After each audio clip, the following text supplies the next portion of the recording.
think we're good. We're about to find out. Okay, I think we're good. Are we live? I think so. Sorry about that, everyone. Hey, welcome. Wow, that was... Can you see us and can you hear us? Hopefully we weren't just swearing there. Sorry about that. We were ready to push the go live button and the breaker tripped, which reset the computer that you can't see over here running everything. Turned everything off. It was a fire drill we just had here for a little bit, but I mean, my my heart rate right now is through the roof. We should be good now, though, I think. Okay.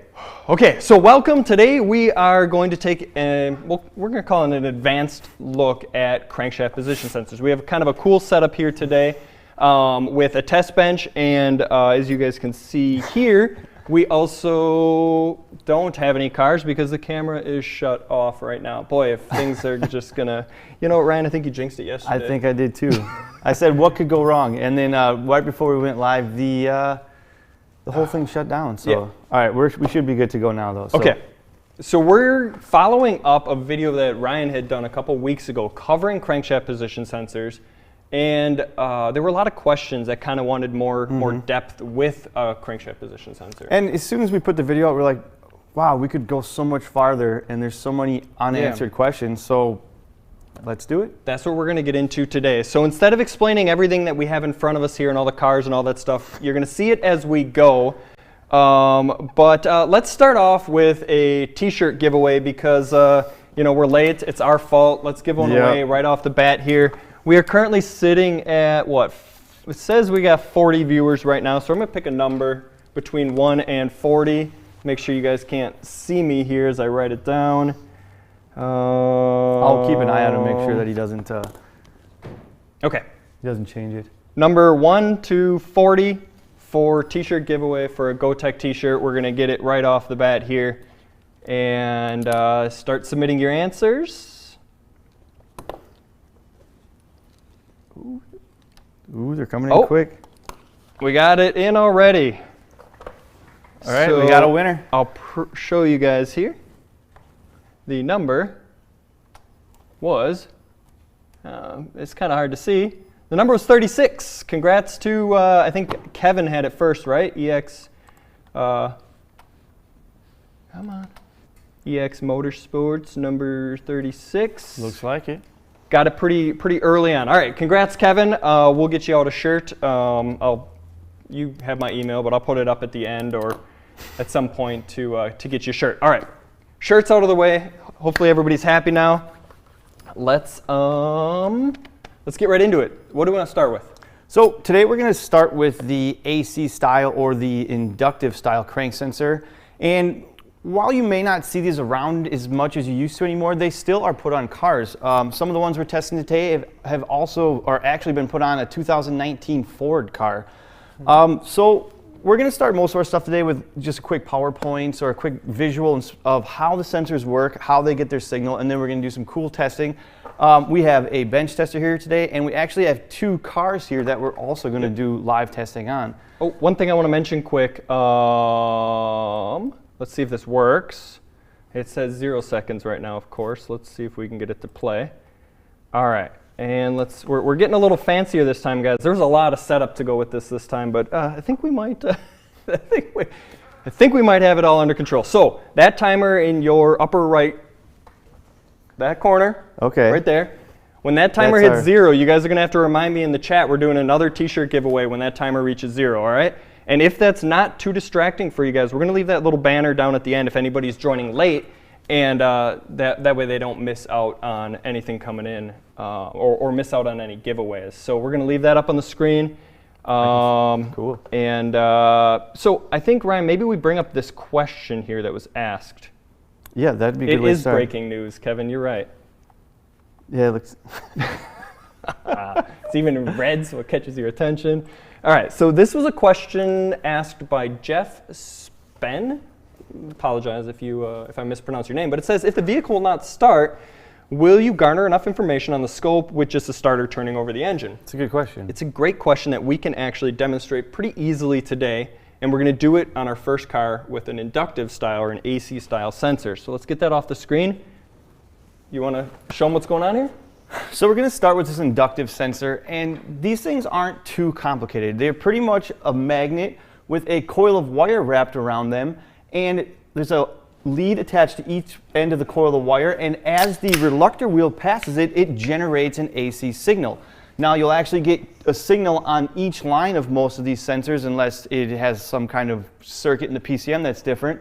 And this is pretty much all it is. It's just a AC signal or AC inductive style signal. The issue is the PCM can't read that signal, right? And that's the big thing that we're going to talk about today too, is how the signal is generated and how the PCM looks at the signal. Now, it's kind of hard to see. Mike can kind of explain it a little more over here, but the sensor goes into the PCM, and the PCM, or if there's an ignition module on the car, actually converts that signal into a DC style signal. And that happens here within this A to D converter, AC-DC converter. It takes the squiggly line wave, the sine wave or cosine wave coming in, and just transmits it into a square wave. Now that's beneficial because that's all a computer can read. It can only read the high and the low, or the 1 and the 0. But where that square wave is generated can change on different vehicles. And if we go to our next slide too, a lot of the confusion is, there's a lot of confusion with amplitude and switching. And we're going to clear that up today. That's one of the things we're going to talk about. Now, you can see on our AC signal, as it goes up and down, it crosses this line every time. And this could represent, let's say, 0 volts on this line. But every time it crosses a threshold is when the PCM picks up the tooth or picks up the reference point. And that's really what the PCM is looking for. And it obviously turns it into a DC style signal. And it's the same thing. It's crossing point. It's crossing point. But even though the amplitude does play a big role in the sensor signal, it's not what the PCM or the ignition module is using to get its reference or its RPM reference, what it's looking at. The actual RPM signal for your gauge or for the scan tool, it's not driven off of the voltage output, it's driven off of the switching rate. But like Hans just said in the chat, he said, you know, he's heard of Hondas not starting because they're not spinning fast enough to generate enough voltage. So we're going to actually show you guys that on this this is Toyota. But before we start quick, let's just show them the setup we have so they can kind of see what we're going to use here. So what we have on this bench here is there's a reluctor wheel on a motor. See if we can shift that. Okay, so this reluctor wheel is actually the same reluctor wheel that is in the Toyota RAV4 that we have here in the shop. You want to show them?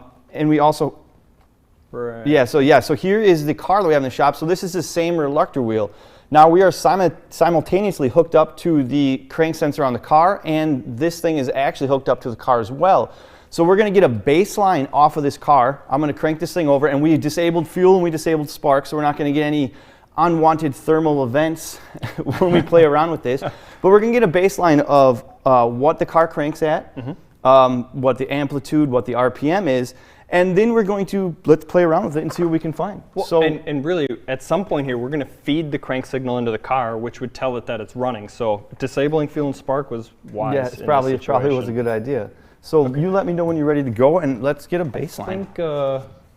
I think I'm ready. Let's just get the scan tool hooked up. All right, I'll key it on so you can get that thing communicating. Yeah, let's see if we can get a good shot here. Yeah, that looks pretty good. Let's see if our timer is still ticking. It is. Why do you have to push retry like 7 times to get this to work? It's that feature of the snap-on scan tool. Oh, come on. You can do it. Hey, there we go. Now, should we give them a view of what we got going on over here? Yeah, sure. Let's do that with, which button do I have to push now? This one. Okay, so if you wonder why we picked these cars, because they both have really good hookups for the crankshaft position sensor signal. You can see we just have this thing back probed to the signal or to the sensor, and the sensor is still plugged in. And then if we go over to this side, we just have the IG2 relay unplugged. So this thing ain't going to start. That's going to disable the injectors, and it's going to disable the coils as well. Okay, so I think if you hit the key right now, try to crank this thing over, we should be able to see a voltage reading on our lab scope, and we should be able to see a RPM on our scan tool. All right, here we go. See what happens.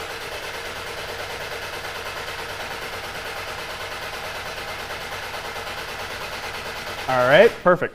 we'll stop it there. So our RPM on the scan tool is about 275 or so.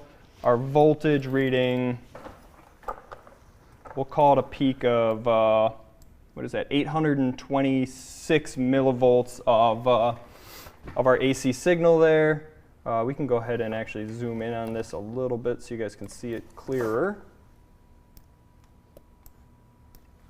So that's our AC signal. Our engine speed was about 275. So now what we can do, we can actually replicate that. We can replicate that to the car. Do we want to do that right now, or should we manipulate our sensor? If you're looking at how that signal kind of has an up and down, that's actually from the compression from the cranking. That's the car actually slowing down a little bit and speeding up as you're cranking it over. That's why it kind of has that hill motion on top of the pattern. Yep. Yep. So that's completely normal in this case. Okay. Let's reset that. Switch back to here. Now, should we spin this guy up? Should we feed it to the car first, or do we want to just play around with this first to show them? I mean, look at that. Oh, that's cool. Just spinning it by hand is enough to generate a signal. Okay, so let's get this thing started slow. What was our baseline for cranking? It was about 250-ish? Yeah, 275. 275? Actually, here, let me bring that back up on the screen here, guys. I actually was able to spin this around fast enough to get a cranking RPM. That's awesome. All right. Okay, we'll go like that. Let's spin it and see what we can generate here. Okay, so now let's see if this thing works.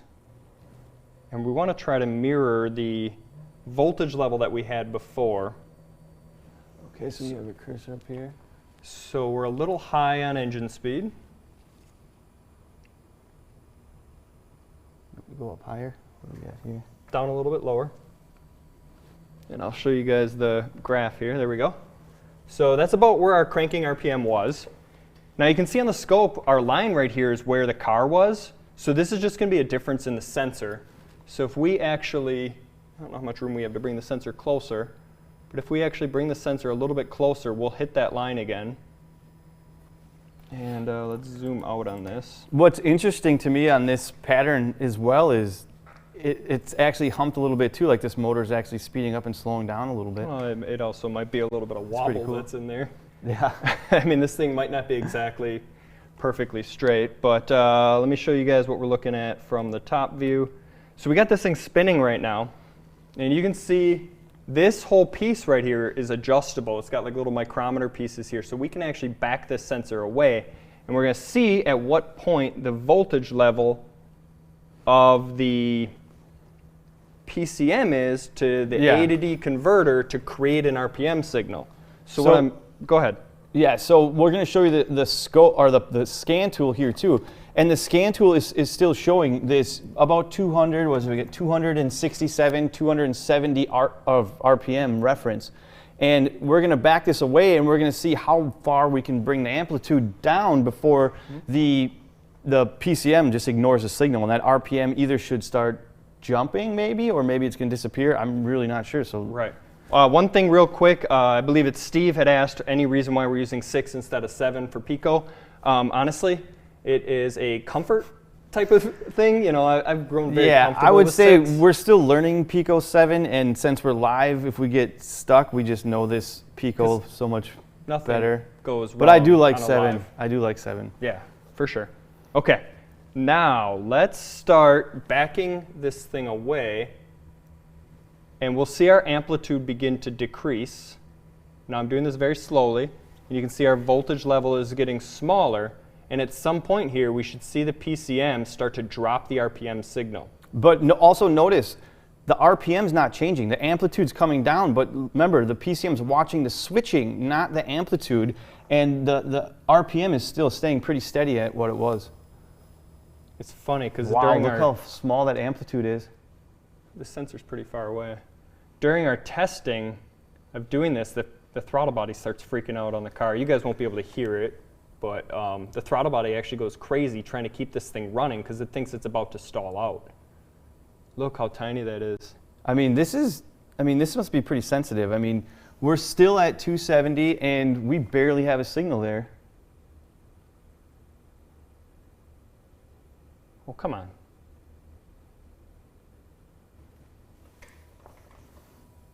I mean, Oh, they just dropped. I think I found that spot. There it is.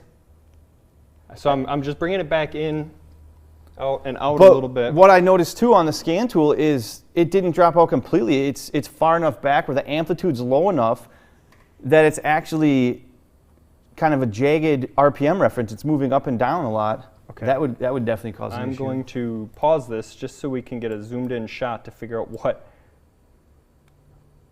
Wow. 60 millivolts. So let's call that, I mean, we'll just call that 70.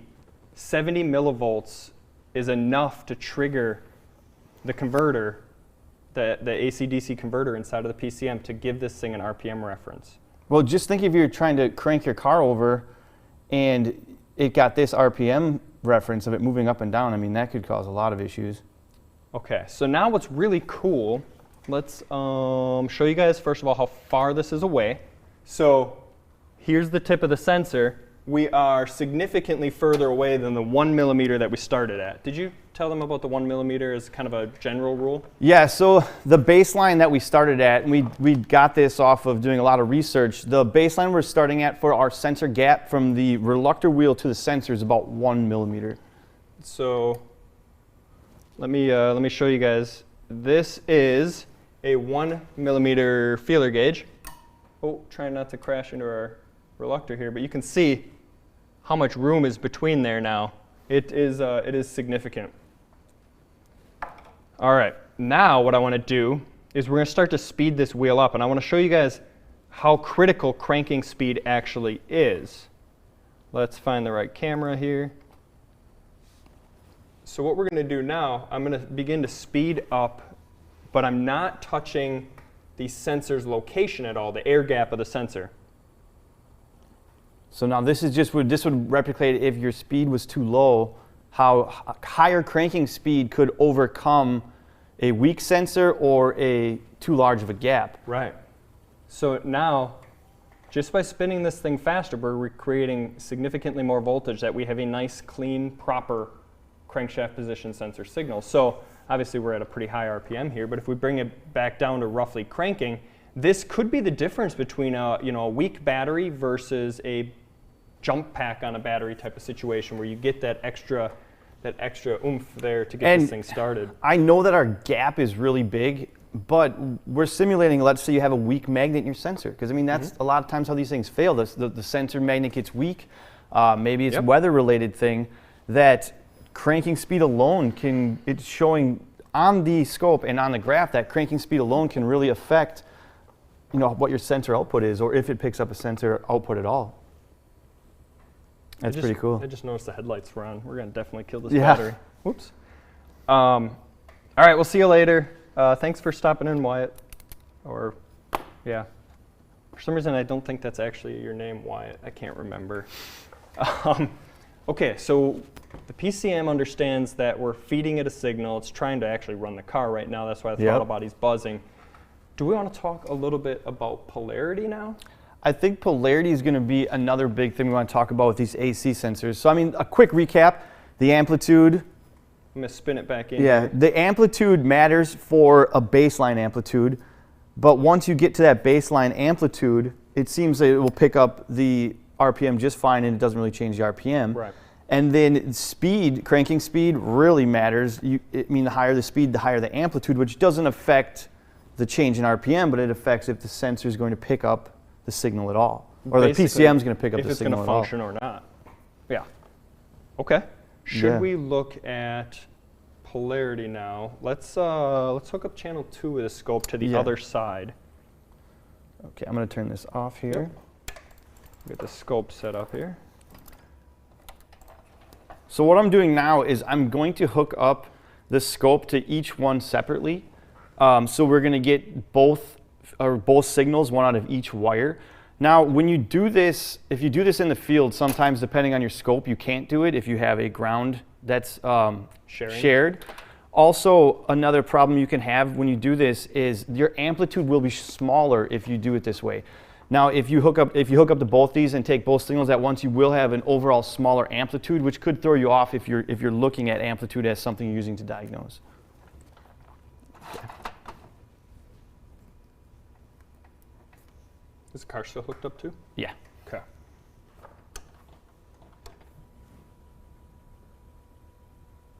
Something's with blue. The car didn't want to be hooked up to it. Okay, so let's just get a baseline reference. Bring that in a little bit. So what I'm going to do here, we'll just pause this. And we'll slow this back down. So what we're going to do here, just show you the difference between these signals. So you can see that they're inverted. When one goes high, the other goes low. And what that looks like here is something like this. Now, for a wheel speed sensor, doesn't really matter, right? Because all a wheel speed sensor is going to do if it's an AC signal is count the teeth. And it's because remember, it's looking at the crosses over whatever that cross pattern is. Correct. But now when we're dealing with a crankshaft position sensor, or maybe a camshaft position sensor, something like that, that crossing point, that missing tooth on here, or actually this one runs like a weird flat tooth type situation. Instead of a missing tooth, it's actually like 3 teeth in a row, or whatever. You know, it's a sync point is what it's looking at. Correct. So what is happening then is if we were to, like, I don't know, let's just say like this is our 0 line, right? This is the line that's triggering the A to D converter. If the signal here, let me make sure I'm drawing this right, we go up, over, down, like this. We do the same thing over here.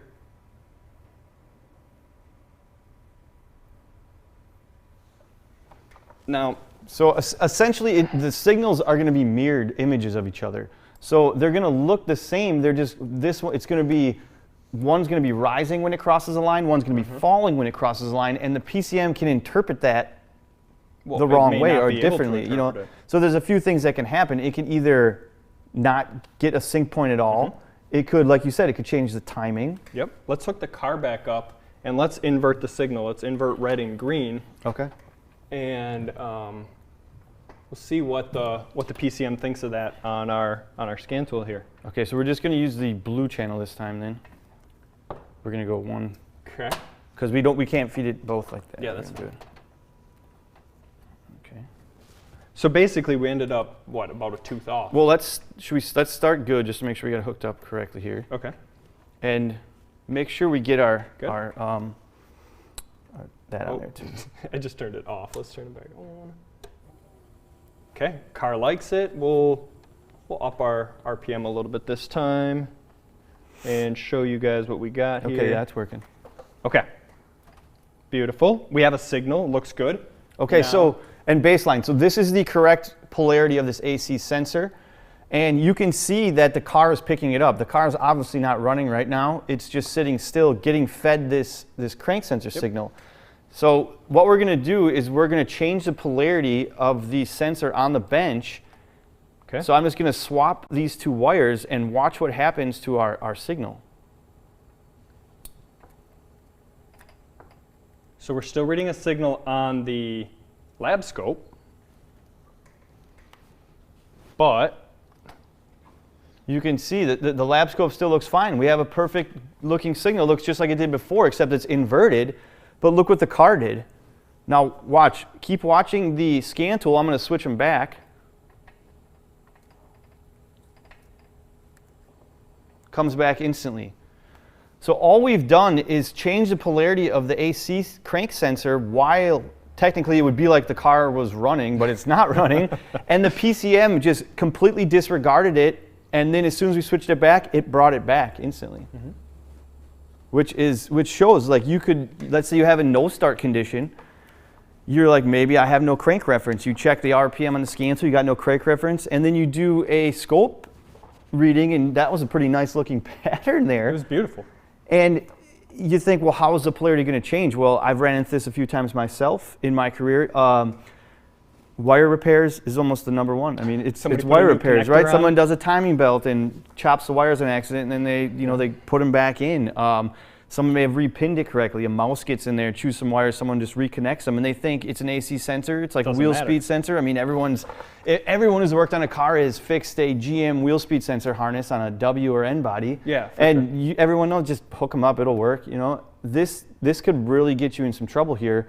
And this is just how this car handles it. We're not going to say that every single car is going to react this way, but I mean, I'd rather have maybe a no start than one that maybe had timing off or something erratic, because that might be even worse. Yep. All right. It looks like David's yelling at us about the t-shirt. Our timer ran down to 0. David was paying attention. Let's put this back up. For some reason, these don't stay up when I switch cameras. I don't know. Go ahead. I love giving stuff away. All right. T-shirt time. You want to pick a number, Ryan, or do you want me to? I'll pick a number. Okay. Don't let them see you write it down. What do we got? We got They can kind of see you. 145 people. Okay. All right. This is going to be between 0 and 150. 0 to 150. Go. And go.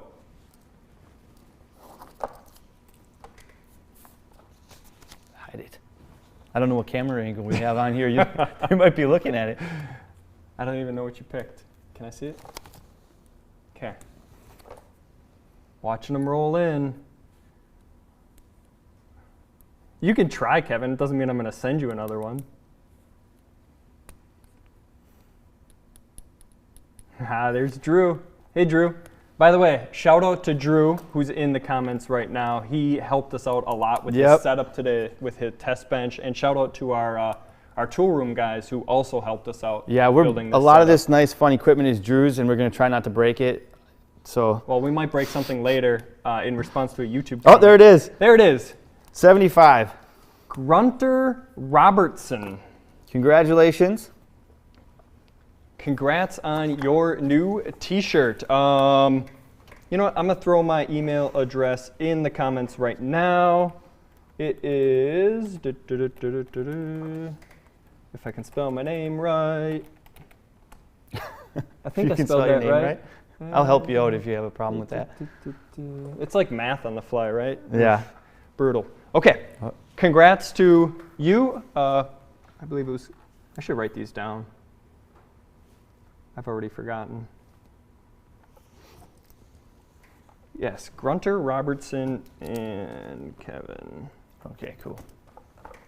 Because I'm going to forget, and then you guys are just going to all email me. And while he's writing that down, do you guys have any more questions on any AC stuff? I mean, we have a lot more on more of the DC stuff just because we see a lot more of it, but is there anything else you guys want us to maybe mess around with, or any questions before we go off on another tangent here? We are going to be doing a little bit more work with an AC sensor a little bit later. Can you grab that block there? I don't want to spill the beans too much, but we have a double wheel setup here. This potato masher right here has 2 tone rings on it, and we're going to do direct comparisons between a AC style sensor and a Hall effect sensor, but that is coming up in just a little bit. Stay tuned. We were going to see how close we could get it before it ate into the crank sensors and they stopped reading completely, but now with Drew's watching, we can't do that anymore. Ooh, what's the question on spinning backwards? I'm sorry, the practical mechanic. What was your question on spinning backwards? I didn't see the question. Yes, it is capable of spinning backwards. We were going forward, so this would be reverse. So I would assume it would be inverted. So it's climbing on the missing tooth. So this is actually spinning in reverse of what it was spinning before. Okay, now flip it. Oh, interesting. Huh. Due to it's just this being a VR sensor and it's just working off magnetic field to create its signal. The direction. It would change differently I think if it had a different wheel. Shoot to the wheel once, Mike. Yeah, hang on one second. I got to restart our timer, otherwise people are going to be upset. This one, back to the wheel. So this wheel, I guess I would call it, is that asymmetrical? Where if you put a line down the middle, it would be the same. So switching it from forward to backwards isn't going to switch the signal at all, because it's still going to create the same signal. Now, let's say this was a cam sensor or something where you had different kinds of cutouts or maybe a different style, then it would definitely change the signal. But since it's not changing the polarity of the sensor, it's not going to invert the signal. Well, there you go. There's also, I see bent missing. We're going to cover that in a little bit, so stay tuned. Oh, okay. Cool. All right. Okay, I mean, Drew's saying it inverts. Let's, I'm going to give it the old spin. all right, well, he says it inverts. Well, let's get a reading. Again.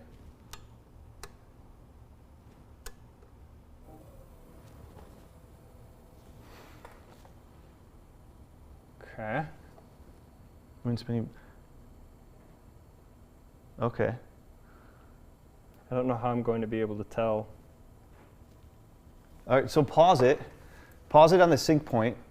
Okay, right here. So the sync point starts from a bottom and has a rising edge. Yeah. So if it inverts, it should be the opposite. It should be falling. Okay. Bottom to rising. If it inverts, it should be top to bottom. Okay, let's try it. Okay. Bottom to top. All right, scope's live. Ooh, it's spinning faster in that direction. See, It's still bottom to top.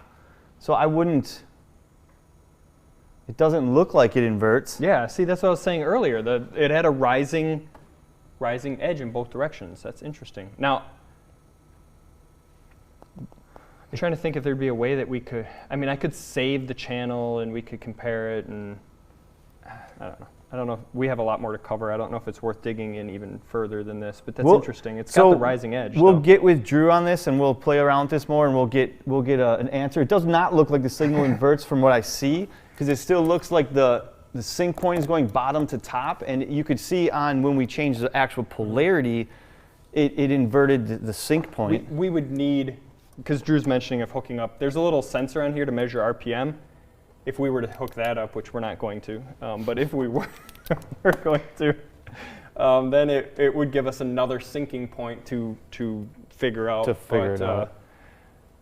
Yeah, it's still a rising edge. Yeah, hooking up that other sensor. If we get time at the end, we'll come back to this, but it does have a rising edge in both directions. But without a trigger point or a syncing point, it's going to be kind of hard to tell. Rising edge though in both directions. Okay, so let's figure out where our counter's at, because gosh, I just don't want to forget about doing t-shirts today.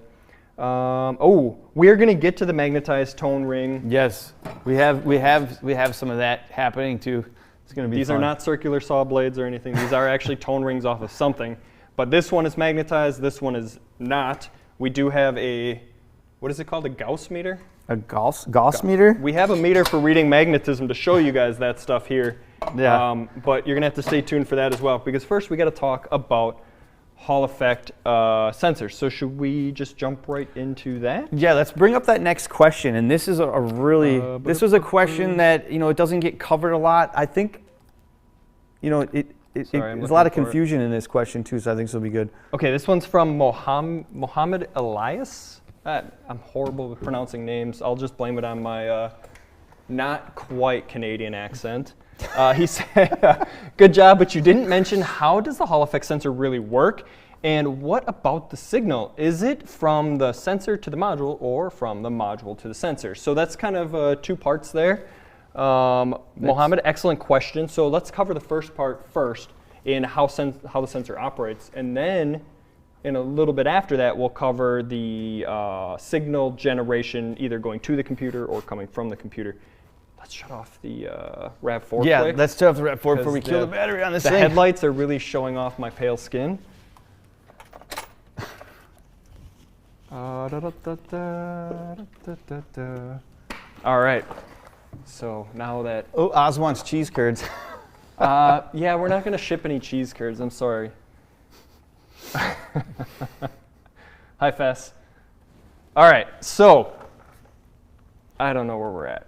Let's get the PowerPoint up of the... Here we go.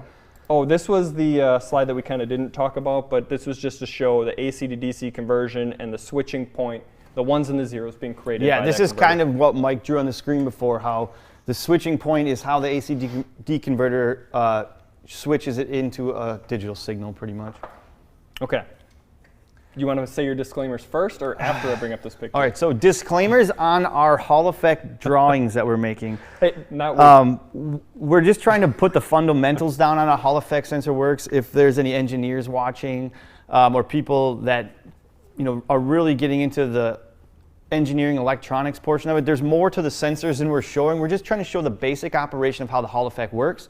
How it's used in the sensor and how you get the pattern. How does the sensor take this and get the pattern that you're looking at on your scope, or how the car sees it? Oh, one other thing. You know what I forgot to kind of mention? Our big giveaway for today.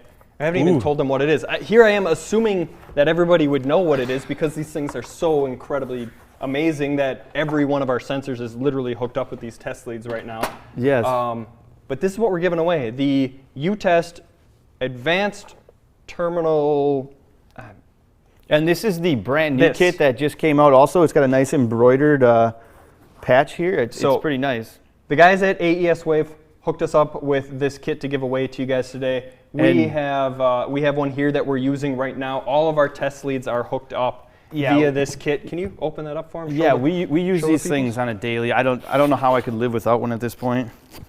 Let's grab that little camera and show them the inside. Did it die? Nope. Oh no. Oh, there it is. I see. Okay. This is the kit. It is blurry, but it comes with all kinds of really, really cool things. Some fused jumper leads, pinouts for all of the, there we go, all the different terminals from biggie size down to smallie size. Some little resistor holders. Those little yellow ones there are for doing like airbag circuit testing. You could put a resistor in place to check the circuit type of thing. Fused jumper leads, you can put your fuses in there, some alligator clips, just all kinds of goodies inside of this case for, there's even a variable resistor in there somewhere. Everything is labeled and colored and it's just beautiful. It's just amazing. And so we're giving one of those away at the end of this today, okay? So if you want to buy your own, do it because they're awesome. Head out to aeswave.com. And I think it's right on their homepage. You'll find it on there. Okay. Back to the task at hand. And if nobody wants it, we'll be glad to take it off your hands. All right, go for it. Okay. So again, these aren't engineering drawings by any means, but we're just going to start talking about the Hall effect and how the Hall effect works. So it starts, and this would all be everything we're talking about is going to be in how or what is inside of the actual sensor itself. So it starts with your DC supply voltage, and this would be like your 5-volt reference and your reference ground here. And I just drew some sunglasses on here. And what happens is, so as it's hooked up and when the reference is there, there's going to be voltage flowing through like a piece of metal here. And this is what would be a semiconductor, but I like to think of it as like a thin strip of metal. So when there's nothing going on, it's just flowing in a straight line, and it's very low amperage, just flowing through the semiconductor. Now, for the Hall effect sensor to work, it needs a magnetic field. So that's why you have a magnet in 90% of your sensors. So if we go here, so there'll be a magnet inside your sensors. That's why you take most Hall effect sensors. And a lot of these magnets, you might not even be able to notice that are in there. They can be so small or weak because it doesn't take much magnetic field for the Hall effect to actually work. So now think of the magnet next to this thin strip of metal with a current flowing through it. And these little circles here, this is going to be electrons. And this is just simulating electric current flowing through at a very, very low amperage. Very low amperage. Now, if this was housed in the sensor, it would kind of look something like this. Now, as the trigger wheel, so this would be your reluctor wheel, spins past it, and this is made of a ferrous metal, it's going to attract to that magnet. So you can see the tooth lines up, and it creates a magnetic field. And that magnetic field is going to act on the electrons that are flowing through that strip of metal. Now, when the magnetic field acts on these electrons in here, it causes the electrons to change paths. So you can see they're not flowing in a straight line anymore. They're actually kind of flowing to one side of that strip of metal. It's creating almost an arc. So now the electrons are going to flow up on one side of the strip of metal. So if we have all the electrons in this piece of material on one side, what it creates is it creates imbalance of electrons, or it creates a negative side and a positive side. Now think of this negative and positive side just like a battery in your car. When you have negative electrons on one side and atoms with less negative electrons, you're going to create a potential difference, which is called voltage. I mean, that's what voltage is. So this voltage in the Hall effect, they call it Hall voltage. And that's the voltage used by the sensor to essentially operate. Now if we go to the next slide, this is kind of how the sensor actually creates that square wave pattern. Now, there's going to be some kind of voltage threshold limiter inside of the sensor. And I know it kind of sounds confusing, but I'll explain it for a second. So every time this wheel comes by, it creates a voltage, and then when it goes away, the voltage goes away. Now, what this does is it creates a threshold for a high voltage and a threshold for a low voltage. Now, when the voltage gets past a certain high voltage, it's going to activate the transistor, and the transistor, let's say, pulls to ground. Now, when the tooth comes past and it gets to an open spot, it's going to start flowing in a straight line again. It's going to lose the voltage, so the voltage is going to go down past the other threshold, and then it's going to, let's say, release the transistor. And it's going to, as this thing spins, it's going to create high, it's going to go high and low, activate the transistor, and if we go to the next slide. You want to erase your stuff on there? Yeah. You can see how that kind of would create a square wave pattern. The trigger would be open, and then it closes to ground, then it opens, and then it closes to ground, then it opens, and it closes to ground. And if we go back to the last slide again, the reason this is in here is because the voltage doesn't just automatically go from, let's say, 0 to 0.1 or something, whatever it's supposed to be. It rises slowly, and as it rises, it doesn't just rise like this because it's magnets. You know, magnetic field and there's vibration. It kind of would go like, let's say, like this. So if this wasn't here, that transistor might get activated too fast and it might create more T. So let's think of this as like a buffer to the switch. So this is a switch and this would be the buffer for the switch. Or maybe and like then, a filter? Yeah, like a filter.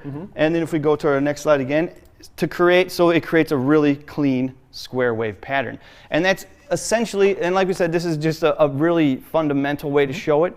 But essentially what it's doing is it's just using a magnetic field with voltage to create a Hall voltage, and it's using that to essentially, as it spins, you can see kind of all in operation here, it's grounding or ungrounding the signal from a transistor using all these materials here. And there a lot of them, there's going to be more in these. You know, obviously, if you're an engineer, you're like, oh, there's a lot more in there that you're not talking about.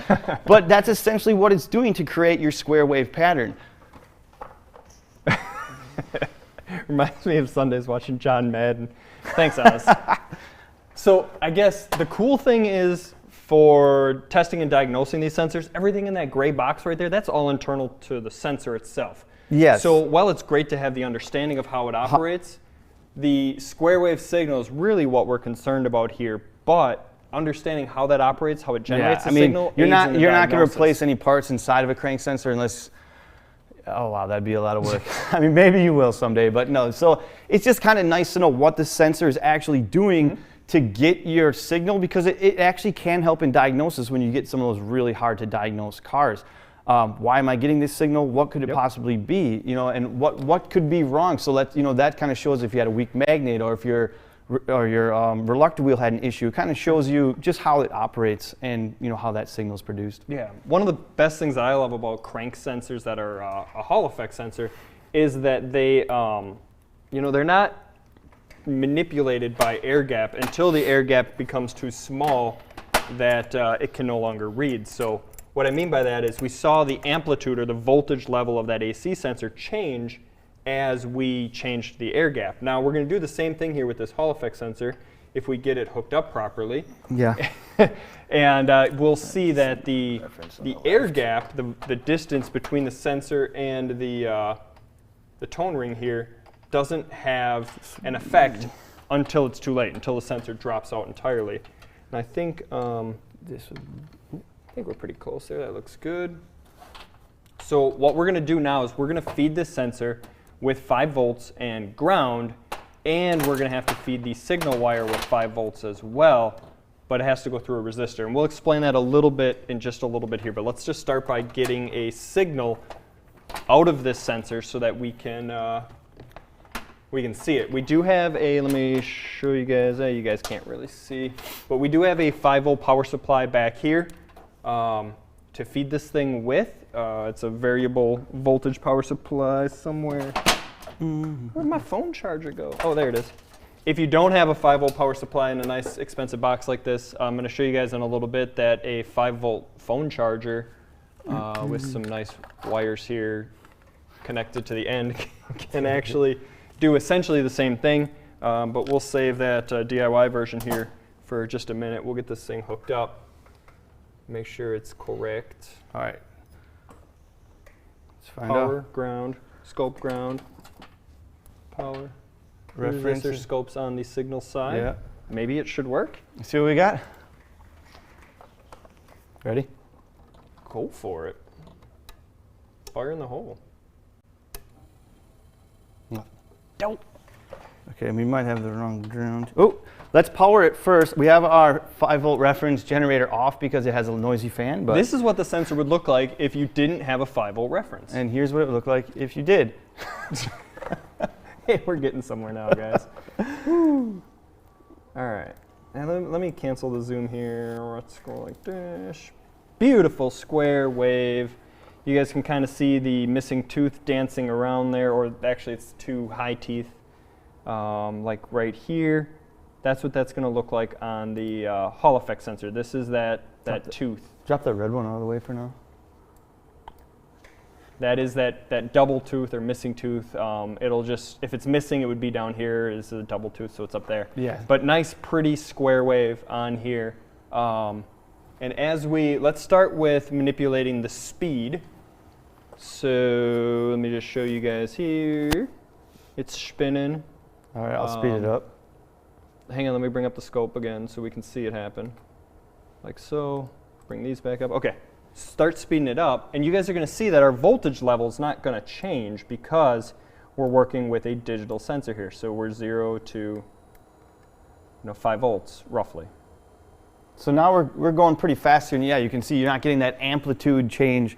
It's just coming in. You're not getting the high voltage like you did with the AC sensor. We're getting more pulses on our screen here. We're seeing more of that missing tooth on screen compared to turning this thing way down. Now obviously the signal is slower. Our RPM is lower. Ooh, she's starting to shake. But our voltage we have a nice changed. We have a nice pattern there too. Okay, we'll bring it back up a little bit so it doesn't vibrate. Now watch what happens, guys, as we start to back this sensor away from the tone ring. Ooh, that was pretty quick. I don't think we're too close, but if you recall the AC sensor, when you brought it farther away, the amplitude would just come down and come down and come down and come down. This thing actually has a point where it either picks up or it doesn't pick up, and it either completely drops out or it picks up. Or it gives an ugly intermittent signal like this. Which is drop out and come back, drop out, come back. And now it's gone. So let me show you guys here. So that's our gap right now, and you'll just have to believe me as I'm spinning this thing in. So we have a signal. We don't have a signal. So it's not, I know it's really hard to tell in that shot, but we're not talking about a huge variation here between signal and no signal. Some people have already caught on to our hookup here, which is great. We're going to talk about that in a little bit. Yeah, that's part 2 of Mohammed's question of the PCM sending the signal or the crank sensor sending the signal, basically, I think is what he was asking. So yes, Hans, we will be answering that. Did I miss something here? No, they're Oh, okay. Ah, yes. So we're talking pull up and pull down. So everyone's already on track with the direction we're headed, which is awesome. Maybe this isn't as advanced as we thought it was. Oh no. Okay. So should we do that now? What do you think? So I guess, so we'll get to our next question. I mean, we talked about the Hall effect. We kind of showed you the baseline of how this sensor works. Oh, time out. 1 second. T-shirt time. T-shirt time. We should have a buzzer. That thing should just be like, ding, ding, that'd be awesome. ding, I was on the ding. ball on this one. Okay, T-shirt time.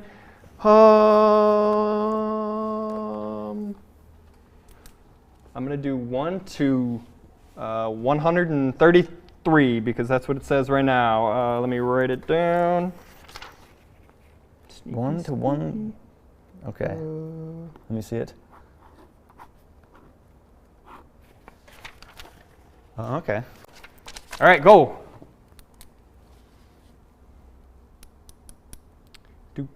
Oh, it's coming in fast now. It's coming in real quick. I might have to turn slow mode on.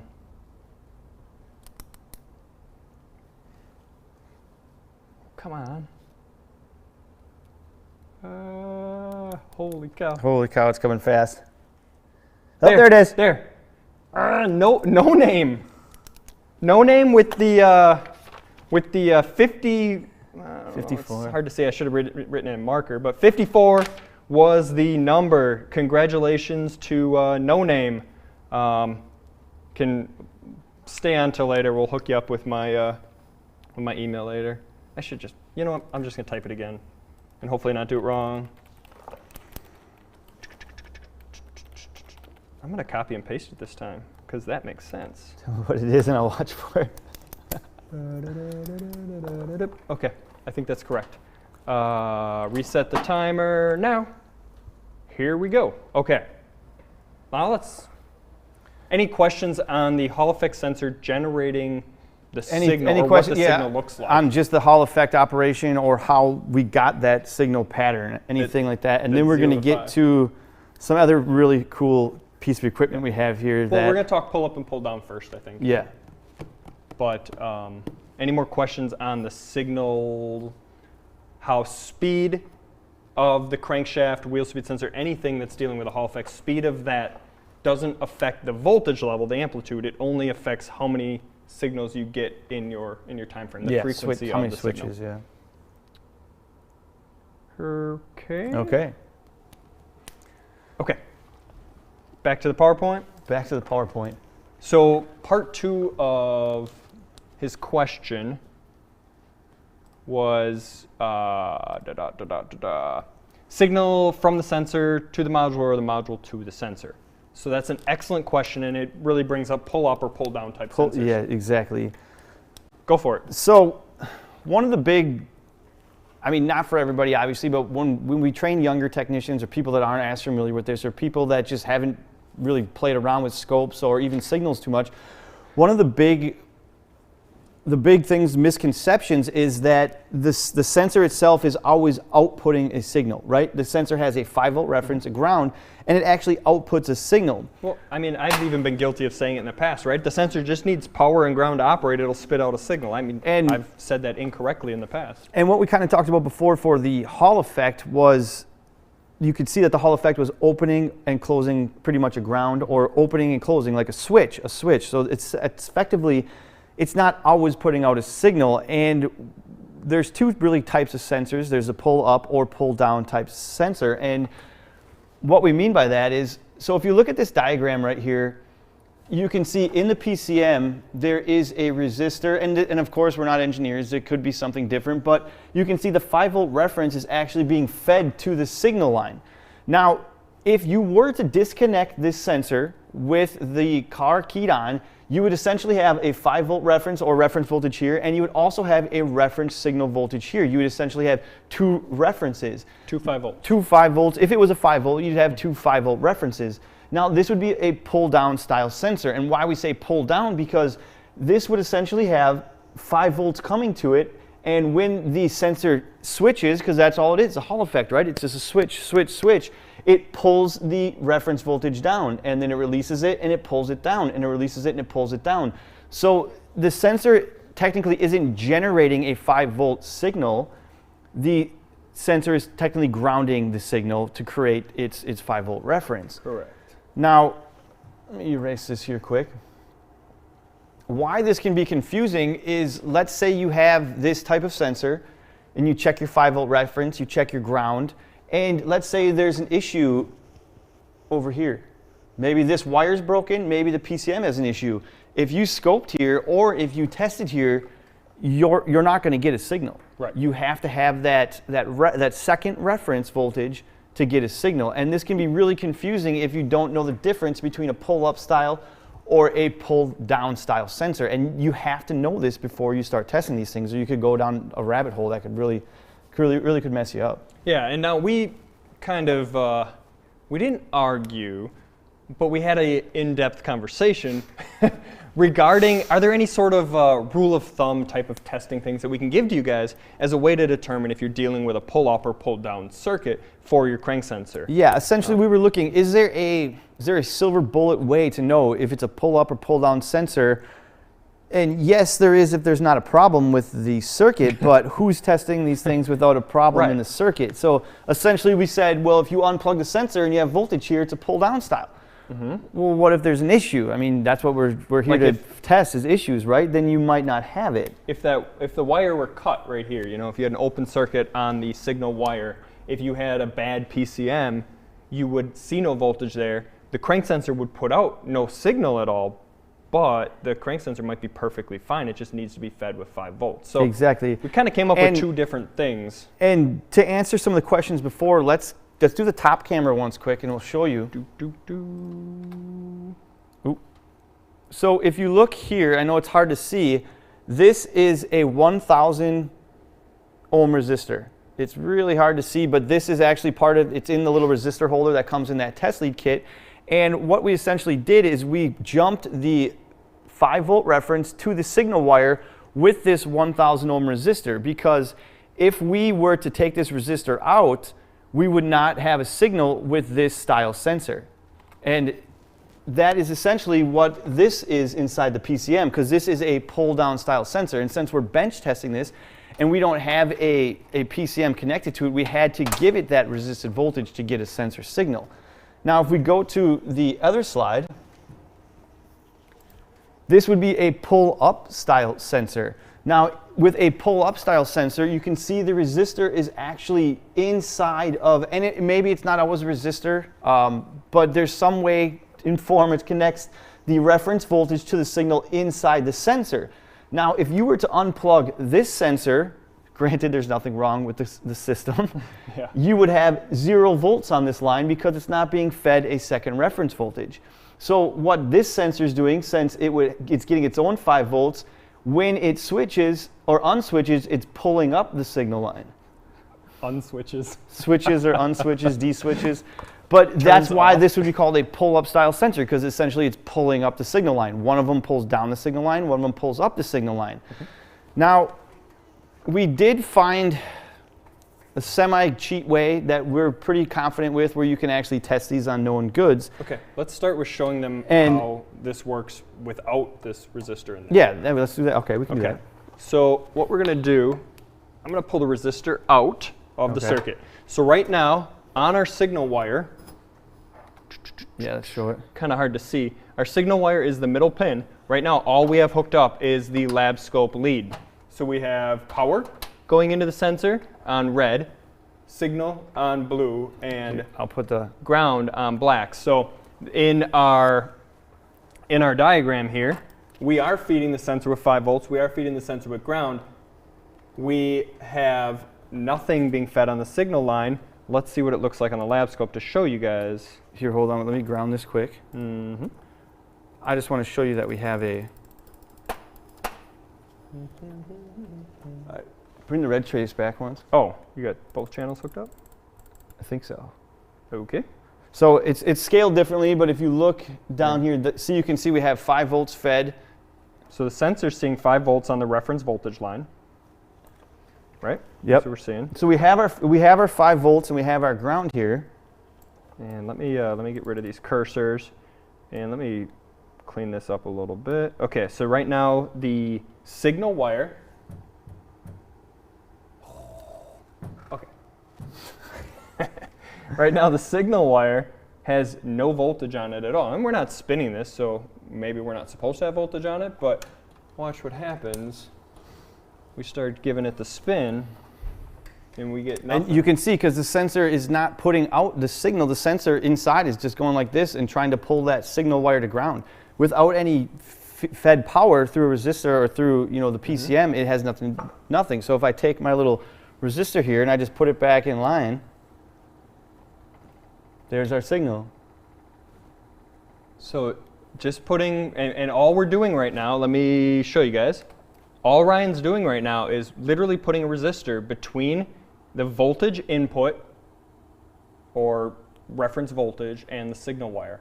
He's just jumping those two together. With a resistor. And we've talked to some engineers on this, actually. We've bothered as many as we could get a hold of that would talk to us. And typically this is around 1,000 ohms, 2,000, 3,000, we tested some, but typically at least around about 1,000 ohms is what the resistor you'd want to use if you're going to test these.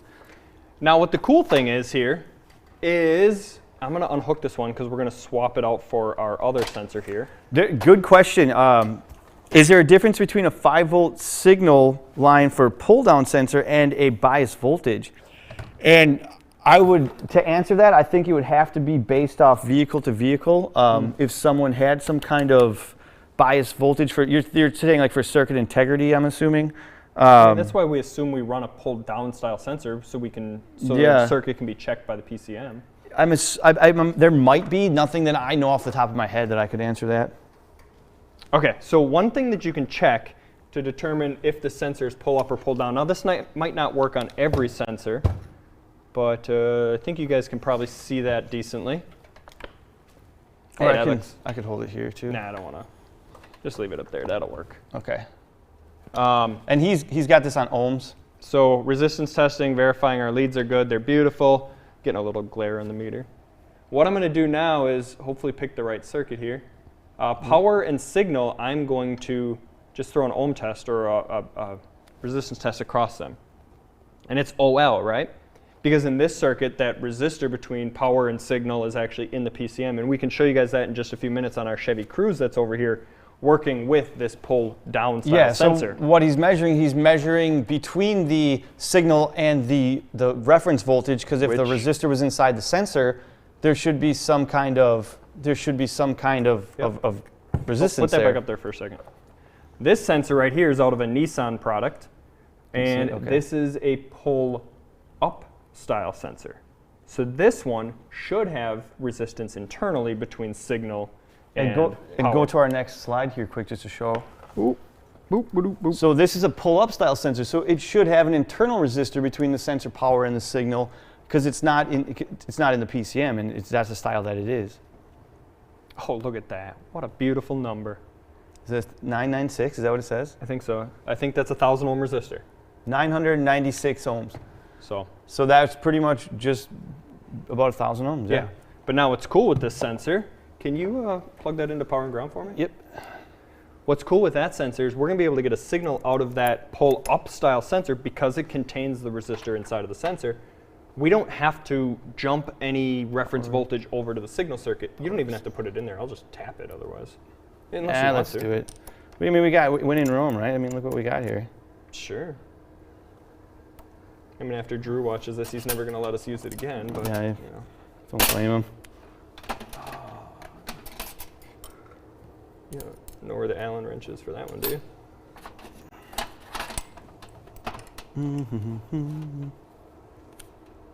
It's like a wardrobe change during a concert, right? We're not fast enough at this. Okay. So scope, let's get you guys over there. Scope is currently hooked up on what? Blue. Scope is on the middle wire. Yeah. And just show there's no other, see if you guys can see, there's no other power being fed into this signal wire right now. The only power in is right there. Yeah, this is the reference and it's not connected to the signal. And if we fire it up here, boop, boop, boop, boop, boop, look at that. Switch cameras so you guys can see. Pretty darn cool. So a pull-up style sensor doesn't need power on the signal circuit because it's getting the power within the sensor itself. Now, are these sensors common? So from the research we did, and we did a lot of research, and we talked to, like I said, we talked to anyone who would talk to us, and Drew helped us out on this one too. It's safe to say that about 95 to 99% of the sensors are going to be pull-down style sensors. Not many of them are going to be the pull-up style sensors. So almost every sensor you test, you will most likely need to put a resistor if you were going to bench test it, or if you're testing it on the car, you're going to be looking for some type of that second reference voltage. Correct, correct. And that reference voltage is only going to be present in two conditions. One, if you're open circuit testing, and two, if the tone ring is in the right spot that it's falling on either a high or a low. See, just me moving this tone ring a little bit, I get it on a tooth versus not on a tooth. And it's going to be the same thing on the car. And Mike brings up a really good point. Whether you're testing a pull down or a pull up style sensor, if you're back probing it, and let's say you're testing to see if it's a pull down style and you're back probing it and you're like, oh, there's no voltage there. There's either an issue or it's a pull up style. If you're back probing it and it's sitting on a tooth or it's sitting on whatever index that it's indexed to, you can see I'm just shifting this. It's going to create the Hall effect, and it's going to switch either to ground or to open. So it's always best to do that with the sensor unplugged if you're going to do that. Yeah, to verify that signal circuit's feeding the voltage. So we're going to go even further now because we showed the pull up. We have a car here that is a pull down style, and we're going to show you can actually take a resistance test on this car too that we did, and we got a resistance test on this thing too. And we can't say that every car is going to work this way, but this is a pull down style that has a resistor inside the PCM. So let me go over there and show you that quick. All right, I'm going to bring my camera with me here. So Thomas, it's hard to say exactly what would have a pull-up style sensor. We don't have an exhaustive list or anything that tells us that, but if you guys want to assume anything, which is a horrible way to diagnose, but if you want to form some sort of assumption, I would suggest assume that it's a pull-down style sensor. Assume that the 5 volts is coming from the PCM for the sensor to drop to ground versus the pull-up style like we just saw in this Nissan sensor right here. But again, doing that resistance test across there, which Ryan is currently getting hooked up, a resistance test, if I show you guys on the PowerPoint again, what Ryan's doing right now is he's hooking the multimeter up. Let's say that the sensor's unplugged. We're open circuit across all 3 pins, right? He's going to do the resistance test across the power wire and the signal wire with the key turned on to make sure that the PCM is actually doing what it's supposed to and sending that 5 volts. Key is on and switching cameras now. Okay, so I have this thing hooked up here, and it's hooked up to the PCM side of the harness, and I'm just taking a resistance test between the signal, the sensor signal and the reference for the sensor, and I'm actually measuring 3,000 ohms. So this would be the ohms or the resistor inside of the PCM that I'm measuring for the pull down style sensor. So that's how the signal wire gets its voltage. You can see that here. Yeah, that looks pretty good. They can see it. Perfect. Okay. And again, the key has to be on. Can you turn the key off and show them that again? Because I think it'd be kind of just cool to see what it would look like. So when the key is turned off now, the PCM is going to power down. We're not going to feed that 5 volt, that reference voltage inside of there. I would expect to probably see a different reading on there. This PCM takes 15 seconds or so to power down. Once powered down, I would expect to see a different voltage on there.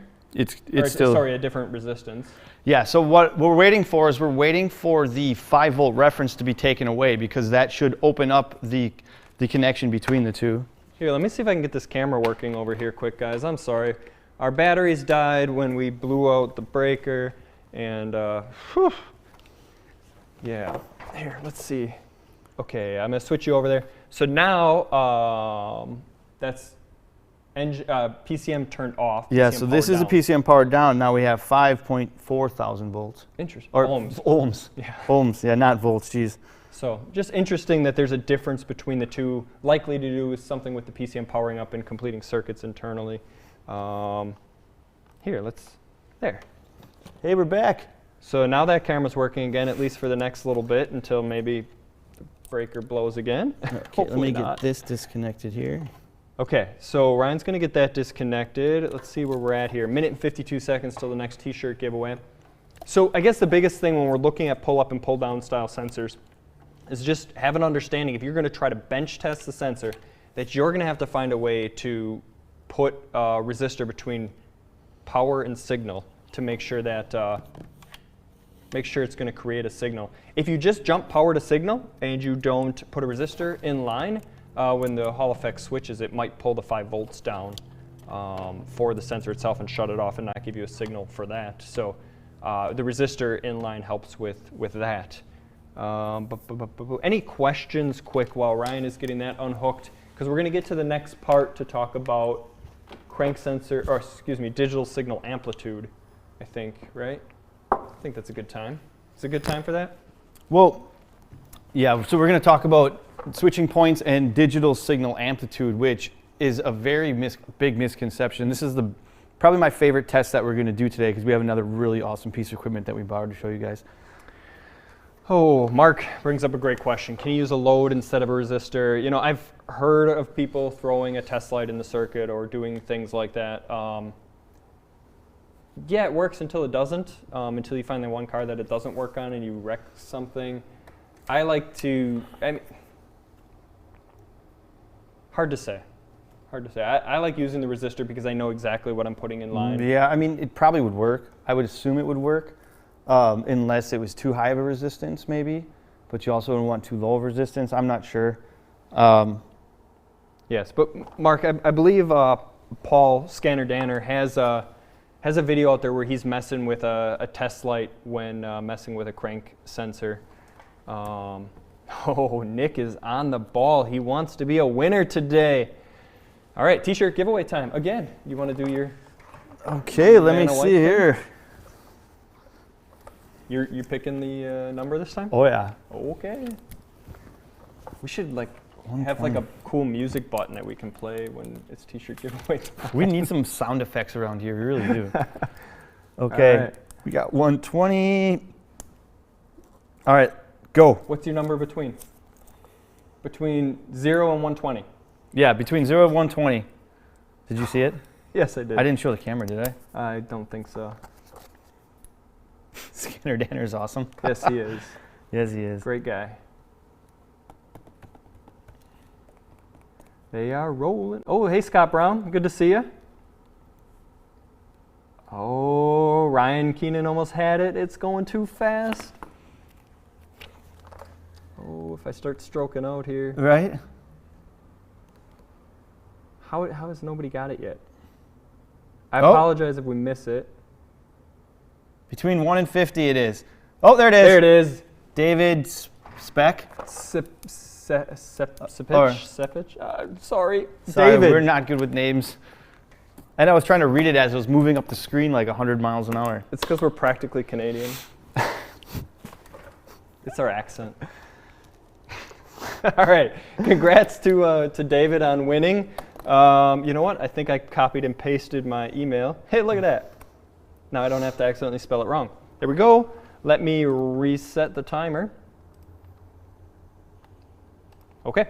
All right. So the next test we're going to do, I'm really excited about because the piece of equipment we finally got our hands on that we heard about existed. We nerded out with this thing pretty hard and we had a really good time. And because it really clears up a lot of misconception that I see when people are looking at digital scope patterns for crank sensors. You know, there's a lot of, well, this doesn't look right or this doesn't look right. What we want to talk about is what the car is actually looking at and what it actually needs to see. Yeah, and we're going to look at this on a 13 or 14 Chevy Cruze with the 1.8. Of course it's a Cruze. We just like to beat up on these things. So, if you haven't seen recent videos of Chevy Cruzes, you've been missing out. Let's just pop. Which one do you want? Second one. Here. Number 2. This one. So when we look at these digital crank sensor patterns here all the time, you know, a lot is talked about. I'm going to grab this here quick. Use the other end. There you go. So when we talk about these a lot, he wants the star. He wants the star. When we talk about these a lot is talked about. Is it a good square? One, is it a sharp square? And a lot is talked about is what the square wave pattern looks like. And what's not talked about enough is the switching point. So if this would be 0 volts, and let's say this would be 5, oh, it even marks on the screen, and this would be 5 volts, then it has to come down all the way to 0 volts and all the way back up to 5. So what we're talking about is it has to keep its amplitude to a point, but that's not exactly what the PCM is looking for. If you see these little marks we have here, this is what the PCM is looking for. It's looking for a certain switch point coming up and a certain switch point coming down. And a lot of people have asked us, well, what's that voltage? And until yesterday, we really couldn't tell you, and we still can't tell you on every car, right. But we have the availability now to test this on cars to see what is the amplitude you can come up, what is the amplitude you can come down. Right. Really what this stems off of was a conversation that had happened when we actually diagnosed this car, this Chevy Cruze right here on the right. So this car came in with crank sensor codes, if you haven't seen the video. If you haven't seen the video, we had a beautiful square wave pattern, and we were like, well, there's nothing wrong with it, but the car kept stalling and it kept losing RPM reference. And then we looked closely, and the sensor was only coming down to 3.2 volts. So 5 volts. 5 to 3.2, 5 to 3.2, and we just threw a quick scope on it, and we just seen the square wave pattern. We're like, we have a crank sensor signal. How can we have an issue here? And then we realized it wasn't dropping to 0. The ground was elevated, or the point that should have been low reference was elevated. And then we went down the rabbit hole of, 1, why is it not doing that? And then 2, what should it be? Why does that matter? And it'll vary on every car. And it'll vary on every car, and it'll definitely vary on whatever your reference voltage is. So I'll switch this over once you want to keep explaining, then we'll start this up and we'll show you exactly what we're talking about. Yeah, and I just did want to explain because Daryl was asking. When we do the next t-shirt giveaway in, man, I wish these would just stay on the screen. In 16 minutes and 32 seconds, we're going to pick a random number based upon the amount of viewers that are on right now, and all you got to do is keep guessing that number until somebody gets it right. So that is what we're going to do for the t-shirt giveaway, Daryl. So when you hear us say we're ready and Ryan does the t-shirt dance, that is when you can go ahead and start typing in numbers as fast as you can. That's a nice t-shirt dance. Oh, I missed. I wasn't in far enough. All right, I'm going to switch over to this camera so they can kind of see what you're looking at. So get the, see if you can get the scan tool hooked up to this thing, so we can show the RPM reference. New vehicle detected. Okay. Okay. Put the point and shoot on here once. Real mad now. Switching. Oh, we're getting sick. Sorry. I just got to get some slack. Okay, we're good. Okay, so if you look at my setup here, I have this is the reference voltage, and this reference voltage has just jumped from the connector of the crank sensor to the crank sensor of the car, or the connector of the car, the PCM. I have the ground just jumped, but this is the signal wire coming out of the sensor, and if I follow this wire, it's going to this contraption right here, and this is a box with a computer in it. Thank goodness it's not beeping. And yeah, it looks a little scary. But what this thing has is it has the ability for us to control the amplitude of the bottom, the low level, and the high level of the sensor on demand while this car is running. In real time? Yeah, so the signal actually comes into the box on this white wire, or this red wire, and then if I follow this white wire, this is connected to the harness that goes to the PCM. So the signal goes to the box, I can manipulate the signal, and then it comes back to the PCM, so I can change the amplitude of this thing while it's running to see how low or high we can get it, and the car will still continue to pick it up and not fuss about it. So that's what we're going to do with this thing right now, and I'll show you this box again if I'm still on here. So you can see it says amplitude control. This would be, so I'm starting at 5 volts, and I'm starting just off ground at 0.25 volts. So how's the scan tool going over there? You got that thing hooked up? I think so. So I was just trying to get it pulled up on the screen. You know, since everything died right beforehand here, it's a little bit messy. I'm gonna try to tweak this, but you can keep talking. All right, switch to the camera that shows both cars, because my point and shoot's got 2%. I'm gonna switch batteries in this thing. You're good. Okay, so I'm just gonna switch batteries in this camera quick too. We don't want to plug too many things into the wall because we'll have to have another delay of game. Yeah. So I know you guys can't see it, but literally sitting right here next to me is 2 monitors, and I suppose you could show them. But basically, every camera we have 1, 2, 3, 4, 5, 6, 7 inputs going into this computer right now that we're switching in between. Is it back? Yeah. Okay. So that outlet that it was hooked up to on the wall over there happened to trip right a minute before we went live, unfortunately. That's what happened. Okay, so I say let's start the car, I guess. Let's get the scope and the scan tool up so you can see the pattern and you can see the RPM. There's our scope. Oh, we got to hook that up yet too, actually. I want to bring this up on the screen. I want to see the scan tool while we're talking, and this and this, and I think this might kind of maybe-ish work. Let's see what happens now. Hey, that looks horrible. It's kind of close enough though, I think, guys. I hope you're okay with it because that's the way it's going to be. No, it's too. Ooh. Just getting this scope hooked up to this car here. I am trying to manipulate this on the fly very, very, very, very quickly. You want some help? No, that's just magic wand isn't helping. Who invited that guy? Okay, I don't know, guys. It's just gonna be. We're just gonna have issues because it's not gonna let me crop it. Well, it's gonna be what it is. It's gonna be kind of small in the corner, but I don't wanna, interrupt the lab scope up there. If this works, great. If it doesn't, we'll figure something else out. But yeah, maybe you guys can see that. So we have engine RPM up on the screen. It should be enough just, and you don't have to really read the RPM. What you're really gonna be looking for is watch the RPM and just see if the car continues to pick up the RPM as we manipulate the signal. Okay, so let's fire this thing up and let's get a baseline. You maybe want to move that camera off the front there. It's going to vibrate and smash. That'd be fun. No, not fun. All right, so what Ryan's doing right now is he's going to go and he's firing up the cruise. Beautiful. And you can see our square wave pattern here.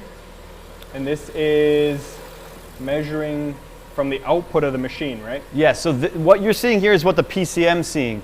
So the machine is grabbing the crank sensor signal. It's not manipulating anything right now because I have it on base timing, and it's just sending it to the PCM. And you can see it's a 5 volt pattern. So it's not that pretty, and the car's still running fine, and that's kind of what we're showing here. But what we're going to do is we're going to manipulate the amplitude.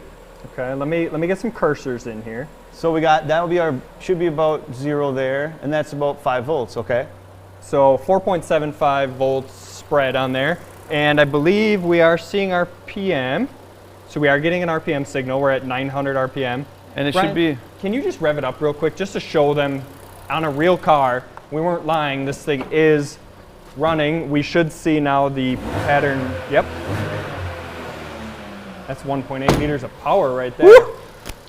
Not quite as powerful as that 1.4 turbo we worked on recently, but that is our pattern. Did you want to show something with that? Well, I'm going to show when we start manipulating this thing. Okay. Tell me when you're ready. Should we start bringing it to bottom up or the top down? I don't know. What do the viewers think? Bottom up or top down? Let's go bottom up because let's simulate maybe a bad ground or a sensor. Sure. This is what we had. This is what we had when we had an actual problem. So, whoa, am I showing anything here? Yep. Okay, so my camera screen is black, so I'm looking all the way across the room to see if I'm in the right spot. Am I good? Yeah, you're good. All right, so I'm going to hit this low level here, and let's just start with bringing it up a volt. 1 volt. So now we should have a 1 to 5 volt pattern. Let me switch back to, let's go with this camera now. So our RPM signal is still at 882, and you can see on our lab scope right here, our low voltage level is now, our low signal is now elevated. Our ground on the sensor essentially is And elevated. you can see the RPM didn't change. Right, RPM on the scan tool is still perfect. Go ahead and let's go another volt. now 2 volts. So now we have a 5 to 2 volt pattern, and still the car could care less. It still looks pretty happy to me. And yeah, there is some noise in this thing because the box is plugged into an AC outlet. There's a little bit of noise coming out of it, Mark. Great question. So 2 volts now on our signal. Should we try try half a volt once? Sure. So going 2.5. So I have it set at 2.5. Oh, 2.5 is too much. And it's stalled. So at 2.5 volts on the ground, let me bump over. So 2.5 volts on our ground where it was raised up was too much. It was enough to kill this thing. So you want to bump back down to 2 volts. And then we have to, Ryan's going to go ahead and turn off the key and let the PCM power down because this car right now, thinks that it's stalled out. The crank sensor lost a signal. It was running. It stalled out. Now the PCM doesn't want to trust the crank sensor, so it would have had a hard start or a hard cranking condition. We're going to let the PCM power down for about 10 to 15 seconds. And then once it's powered down, we're going to fire this thing back up. And you have it at 2 volts right now? I have it set at 0 to 5. Should I leave it at 2? Yeah. And go from the top? Okay. Yep, and then we'll start working from the top down. All right, maybe it timed out by now. No, I lied. The scan tool is still powered up. And the reason we're and there we go. The reason we're timing it out is because if we don't time it out, the PCM will disregard the sensor and you won't see it on the scan tool. Okay, sorry, I was on the other side of the shop. Hey, thanks for listening. Yeah. I appreciate that. Okay, so Ryan just put the key back in. I'm going to get the scan tool functioning again. Scan tool's live, lab scope's live. So we're back to our square wave with our raised ground.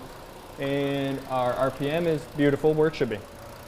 So now you're going to go top down. So now I'm going to take the 5 and let's go to 4. Look at that. So now our signal is even shorter. Our square wave is even shorter. Can you rev it up quick? Robert wants to have it revved quick. So right now our low is at 2 and our high is at 4 and it's still running. I mean, it sounds like a NASCAR. And since amplitude never changes, the revving of the car isn't going to change the amplitude, so it's not going to affect, it shouldn't affect the signal. No effect at all. Okay, ready when you are. All right, let's go to 3.5. Wow. So 3.5 volts. That's getting pretty small. All right, again. All right, let's go to 3. So now we have a 1 volt square wave pattern here. 3 to 2, and this thing is still running. And these cursors right here at 5 and whatever 315, these are where the signal started. All right, 2.9. Sure. She's still running. All right, I'm going to bring the bottom up a little bit. Okay. That's it. That killed it. 2.1 killed it. But it was running at 2 to 2.8. Whoops. So it was what? It was running at 2 to 2.89, or so 2 to 2.9. Okay, let's set it back to that. So it's okay. So now again we have to let the PCM time out on here. Let's switch back to this. We got 4 minutes left on the t-shirt giveaway until we're ready to go. PCM is working on timing out. And really, guys, how we're determining if the PCM is timed out, we are simply watching the scan tool. When the PCM times out, the scan tool loses communication. So key is off. Key is actually in Ryan's hands right now. Keys are in Ryan's hands right now. And PCM is still communicating. But what I love the most about this, and what we've tried to talk about so much, is it's not the pattern. Essentially, it's crossing points, crossing points, crossing points. And every car, now that we have this ability, we might want to play with. I want to play with a lot of cars. But what is that crossing point? I mean, you can see you don't even need, you could run this thing off a 3-volt reference. You could run this thing off of raised ground. And essentially it still operates, which is so cool. I wonder, is it one crossing point? Is that 2.1 volt mark the only crossing point? So we know it'll run at 2. So we could try bringing it down, bring the top down to further. 2.7, 2.6, and see how far we can bring the top down, and that'll give us the window. Because at the same time, what he's saying is it one point that it has to cross, or is there a high point and a low point? So like the low has to cross at 2, and the high has to cross at 3. So it could be like a 2, 3. So when we squeeze it that far, the car's stalled. Or is there literally, could we pinpoint it to one point that it actually crosses, one voltage that this thing actually crosses? So you could essentially have a little thing as long as you're crossing that one point to, let's see. To do that. Looks like the PCM timed out. The keys are on the table. I never lose keys. I put that there for a reason.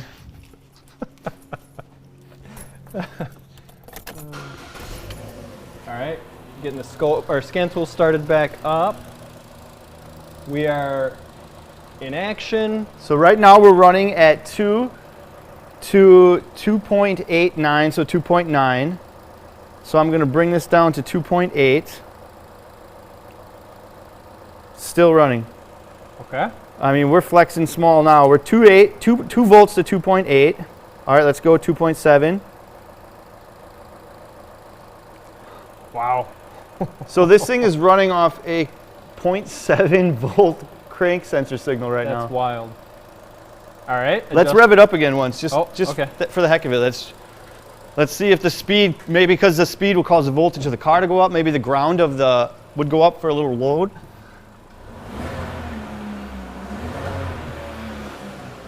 I mean, it looks normal. Oh, interesting. Lost RPM signal. Car's still running. What? Like that guy in TikTok. What? We also just lost the RPM reference on the dash.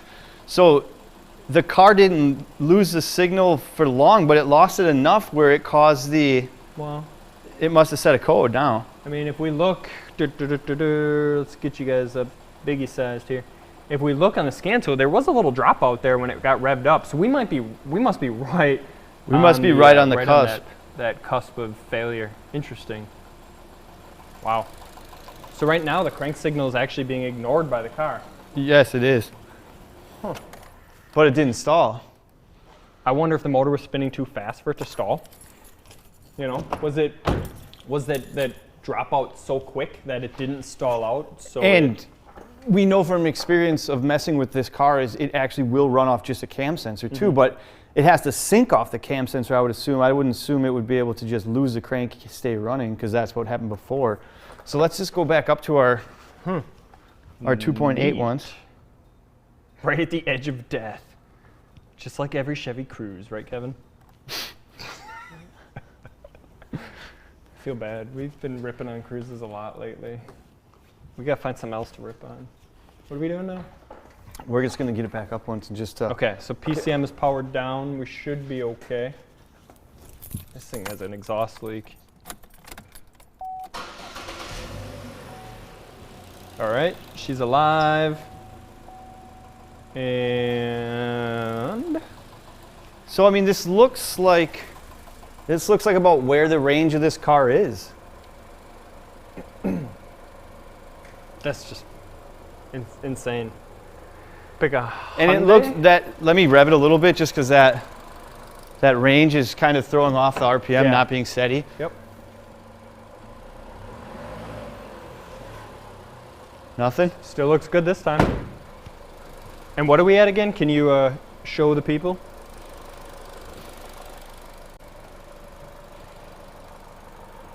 So 2 volts to 2.8 is what's being fed right now. Interesting. Okay. So that seems to be our range on here.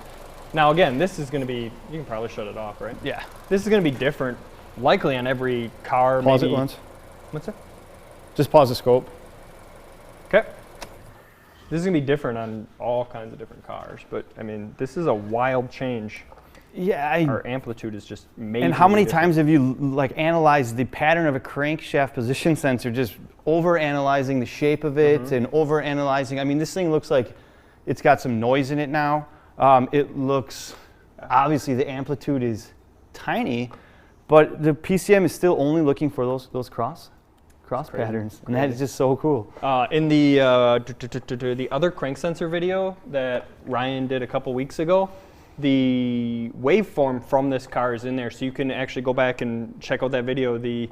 That's showing that elevated ground, or that elevated low point. It was a really good square wave pattern, and Beautiful. I didn't even notice it at first because I was just looking for a reference. But it only pulled down to 3.2 volts, and there's a lot of reasons this could be. Bad resistors, bad grounds, something internal in the sensor. But it's pretty cool that it's things. Oh, are we t-shirt time already? It's t-shirt time, and we missed it. Sorry, guys. T-shirt time. Now we're sitting at about 100 people. We're going to do a number 1 to 100 right now. So I lost my pen.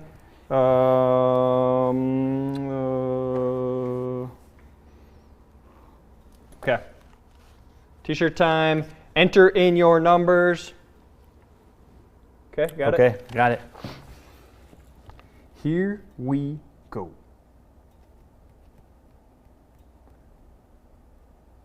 We definitely need music for this. Can you beatbox, or you said you were gonna sing at one point? Oh, there we go. Oh, Oz got it. Oz got it. Congrats to Oz. We had falling stuff, but 71 was the number for this one. Congrats, Oz. I'll shrink a small one for you so you can put it on the little guy, because I'm pretty sure you have a couple t-shirts already, but maybe we'll shrink one of them and send it for your son. It might be kind of fun. We thought about Jeopardy music, but we're afraid of the copyright infringement. Yeah, the AI on YouTube will probably flag us for instantly. that music. We have to cut it out. If I sang it again. All right. Congrats, Oz. Any questions on the Hall effect amplitude before we move forward? I know we're excited. We got a couple more quick things to show you guys. So now we're going to get out the dueling sensors, and we're going to just compare Hall effect and magnetoresistive, or sorry, not, what am I saying? I wish we were comparing magnetoresistive. We get to use this a VR sensor. Sweet setup, again, thanks to our friends in the tool room, and Phil and Drew for all their help. Why has every Allen wrench got to be different?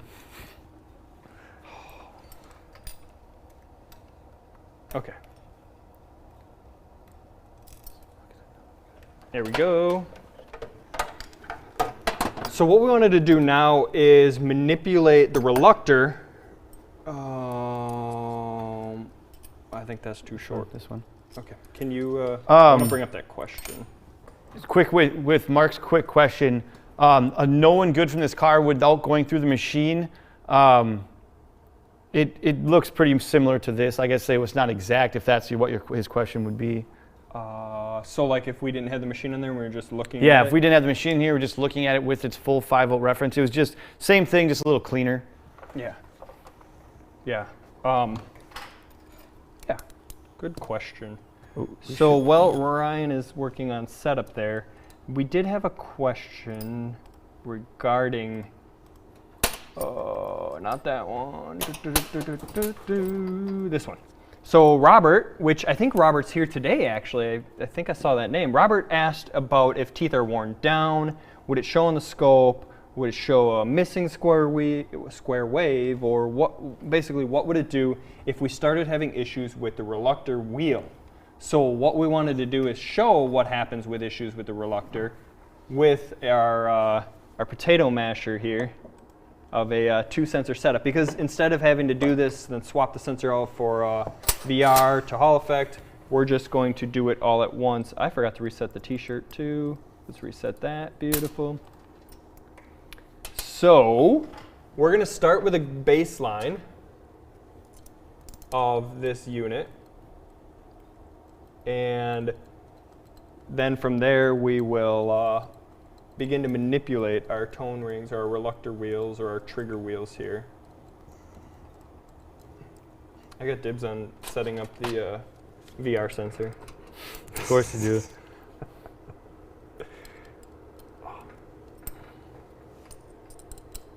I got the wrong size. Here.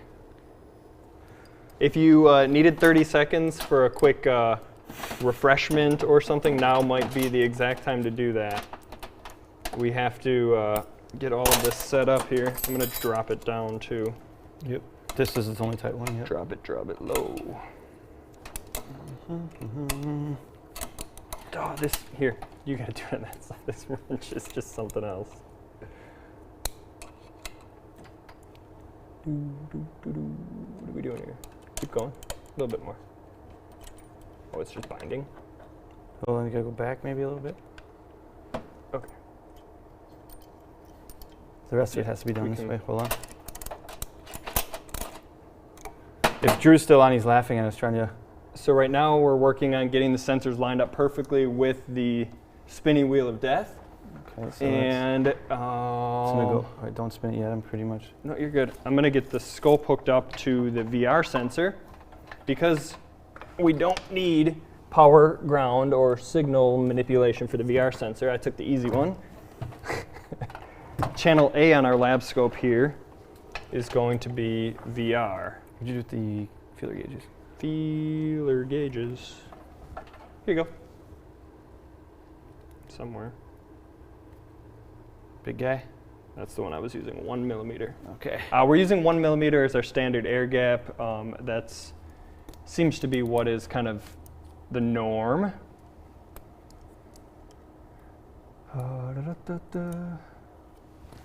Okay. Okay, so this. I got mine hooked up. Yeah, I bet you do. Where'd our resistor go? I got it. Power, ground. What we need is scope leads. I'm stuck over here with something. You got yours on? I'm blue on the VR. Okay. Signal, jumper. So again, we're putting in our resistor in between power and Our signal. Signal here.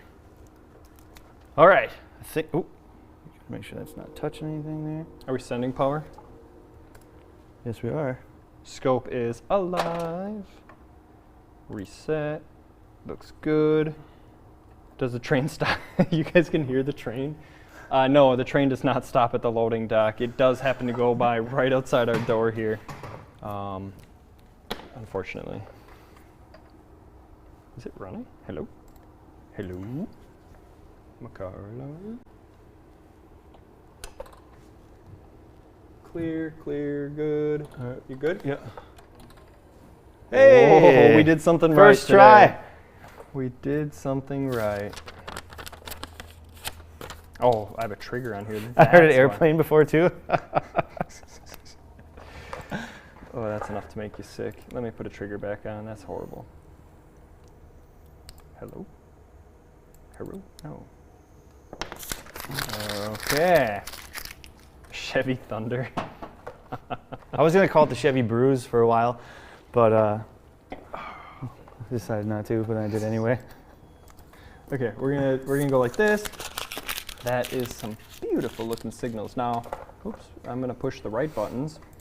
We're gonna bring the scope out a little bit. So what we have here is we have an AC sensor, a Hall effect sensor, running off the same reluctor in the same phase. So essentially each sensor is reading the same reluctor at the same phase point, so the same trigger point or sync point at the same speed. And this is a difference in the sensor signals that you would get depending on if it was an AC or a DC sensor. Let me show them what we're dealing with here. Let's put the brake back on. So this big tooth right here is perfectly lined up with the tooth on the bottom wheel as well. You can probably see that here. It's going to look like they're not lined up because of the angle of the camera, but they are perfectly aligned. So as you can see here on our capture, which I have paused, our tooth is, yeah, they're in the same spot. Definitely on the wrong side of the tracks, Jim. They don't let us on the right side of the tracks anymore. Are you ready? Yeah. We just have too much fun, that's the problem. All right, so it's a beautiful signal. I like it. Now we talked about manipulating this, because that's what... And that kind of brings up our next question, right? Well, should we first... I know we showed it already, technically, but let's mess with the air gap real quick, just so everybody can see. So, yeah, let's see in real time. Wow. So I'm turning it very slightly. This is right on the edge of signal generation. So you can see the amplitude of the AC signal comes down, and the digital signal is literally unaffected by gap until it gets too far away, and then it just drops out completely, or it drops out and comes back, drops out. Now the big thing here, and we didn't really mention this when we were talking Hall effect, but I believe if we up this RPM right now, it'll make the AC signal bigger, but I don't think it's going to bring our Hall effect signal back. That's a good question. Would it bring would the Hall effect have the same properties of higher speed, bring the Hall effect back? Look at that. Oh, it's maybe trying to pick something up. I'm a little afraid to spin this thing too fast. You guys have seen BattleBots, right? I mean, those things go nuts. Depends which way this thing's going to shoot off. If it shoots that way, I say go for it, but... It's not the way I want to Okay, end up so viral. slow it back down once. And... That is kind of cool. I don't know, nerding out on it for sure. Because, I mean, maybe if we got just a... See, this is dropping out. Yep. Try it again where it's... So let's try it again where it's close enough where it's not completely gone, but it's dropping out. You can see it's only picking up just a little bit of it. Yeah, I just wanted to get a cursor in here. So right now... About 700, about 3/4 of a volt. So right now at this air gap, the VR sensor would start our Toyota. Our digital sensor would not. If it was the same setup, same gaps, yeah. Because we needed a super, call it 100 millivolts AC signal to hit the ADD converter inside of the PCM on that. Yeah, on I think that it was Toyota. even smaller than that. Yeah. So right now we would have a no start on our Toyota if it was running a Hall effect sensor. Or even, you know, let's say if every car had that much of a range, I mean, no matter what car this is on, it wouldn't start.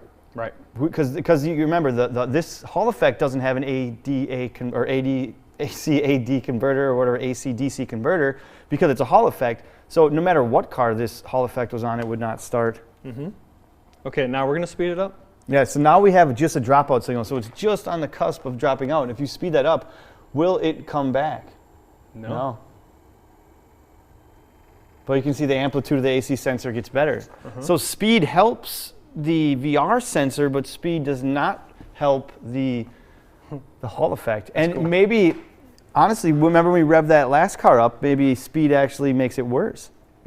Because when we revved that last car up and we were right on the cusp of a signal, even though it was a different style, I guess, cusp, because we were actually amplitude, not distance, it actually made it worse and dropped it out.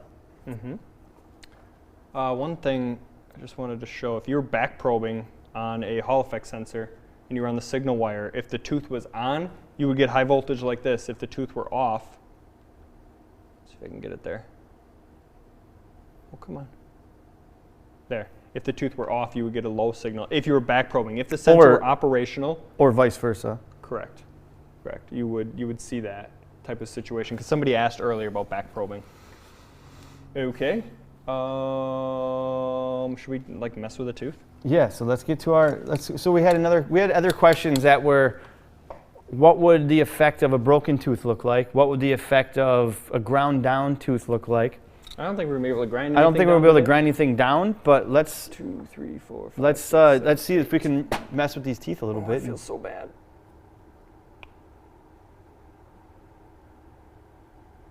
Oh.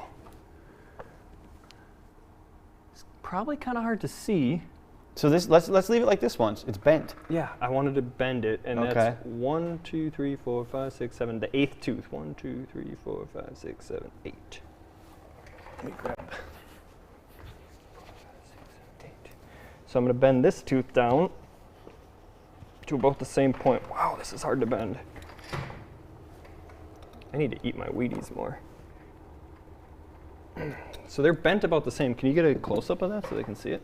Yeah, so Without making us sick. see if I can get, okay. So if you look here, we've actually just bent this tooth down.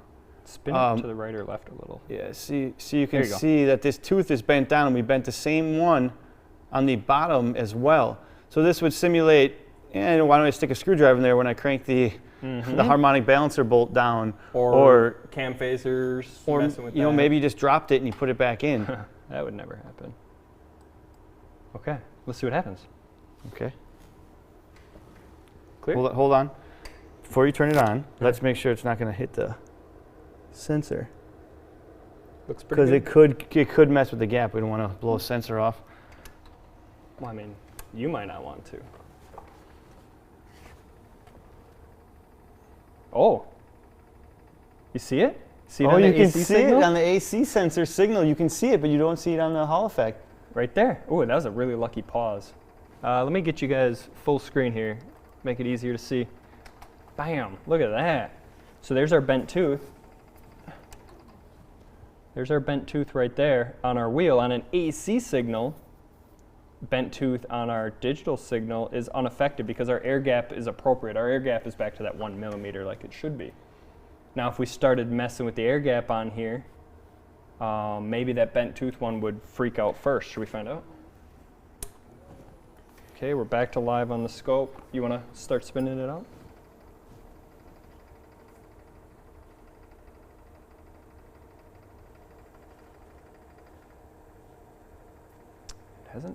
We haven't lost that signal yet. Interesting.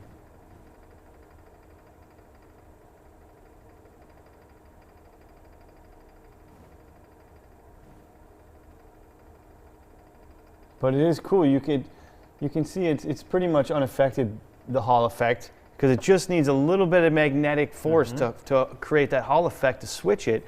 But you can see it continually affects the AC sensor signal.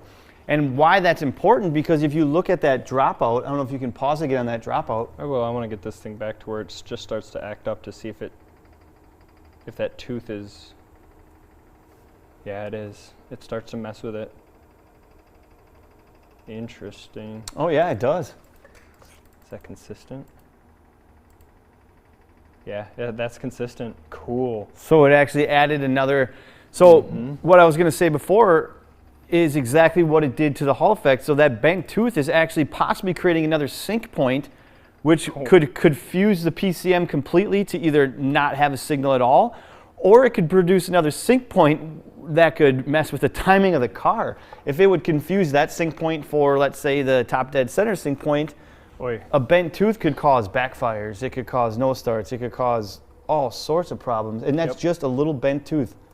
Yeah, I mean, how often do you see certain people stick a screwdriver down the oil cap hole and tweak on the timing chain or something, right, to see if it's got play? Although we don't have a grind and we can't grind on this thing right now, I can guarantee you that the ground down tooth would cause the same effect, because it would farther away would change the amplitude of the one tooth or the one signal pulse, and it could possibly look like a sync issue. You know, I think an AC sensor would be would have a greater effect on an AC signal sensor.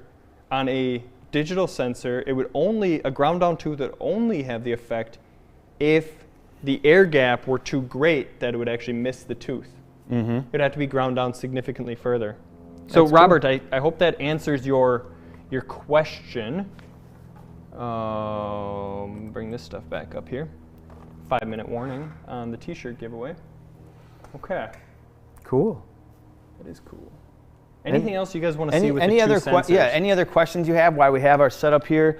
Dentistry. I do want to say that box that can change the amplitude is soon possibly going to have the ability to change the timing too. We're not sure what we're going to do with that yet, though. We're going to test it on Ryan's car? Yeah. Maybe see how advanced we could get it to go. Or. Oh, yeah. That sounds bad. Okay. Anything else that you guys want to see us do with this setup? Otherwise, we're going to pull this off of here, and we're going to start to mess with a little bit of magnetism. Now, Magnetizing this thing was pretty difficult, but we'll play around with it a little bit here. Questions, comments, concerns. Okay, let's do it. All right, turn tear this this off. guy. Make sure this doesn't turn on here. Grab the wrong size. Could probably leave these hooked up. Sure, you want to run Hall effect first? Yeah, well, we could leave them both. Yeah, we could probably leave them both hooked up and then just use the other thing. So because we're going to run that MRE or that sensor out of that cruise, right? Also. Yeah. So the sensor in the cruise is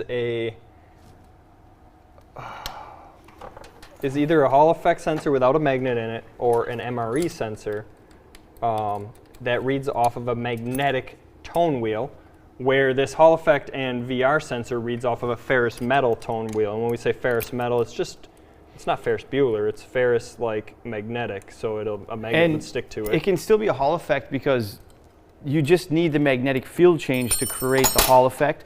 If the magnet's not in the sensor, then it can be on the wheel and you can still create the same effect. It just creates the magnetic field the opposite way.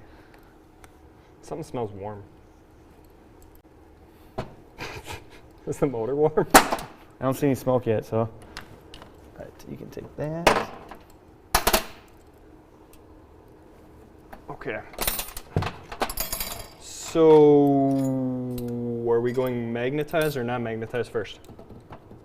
Well, let's start by getting the meter out and see if we can see a difference between those, see if that thing stayed magnetized. Perfect. So at least we can tell if our readings are weird, we can understand why. Perfect. You got a screw? Never mind, got it. Drew said the power supply's probably got a little smell to it. We'll shut her down for a little while, let it cool down for a little bit.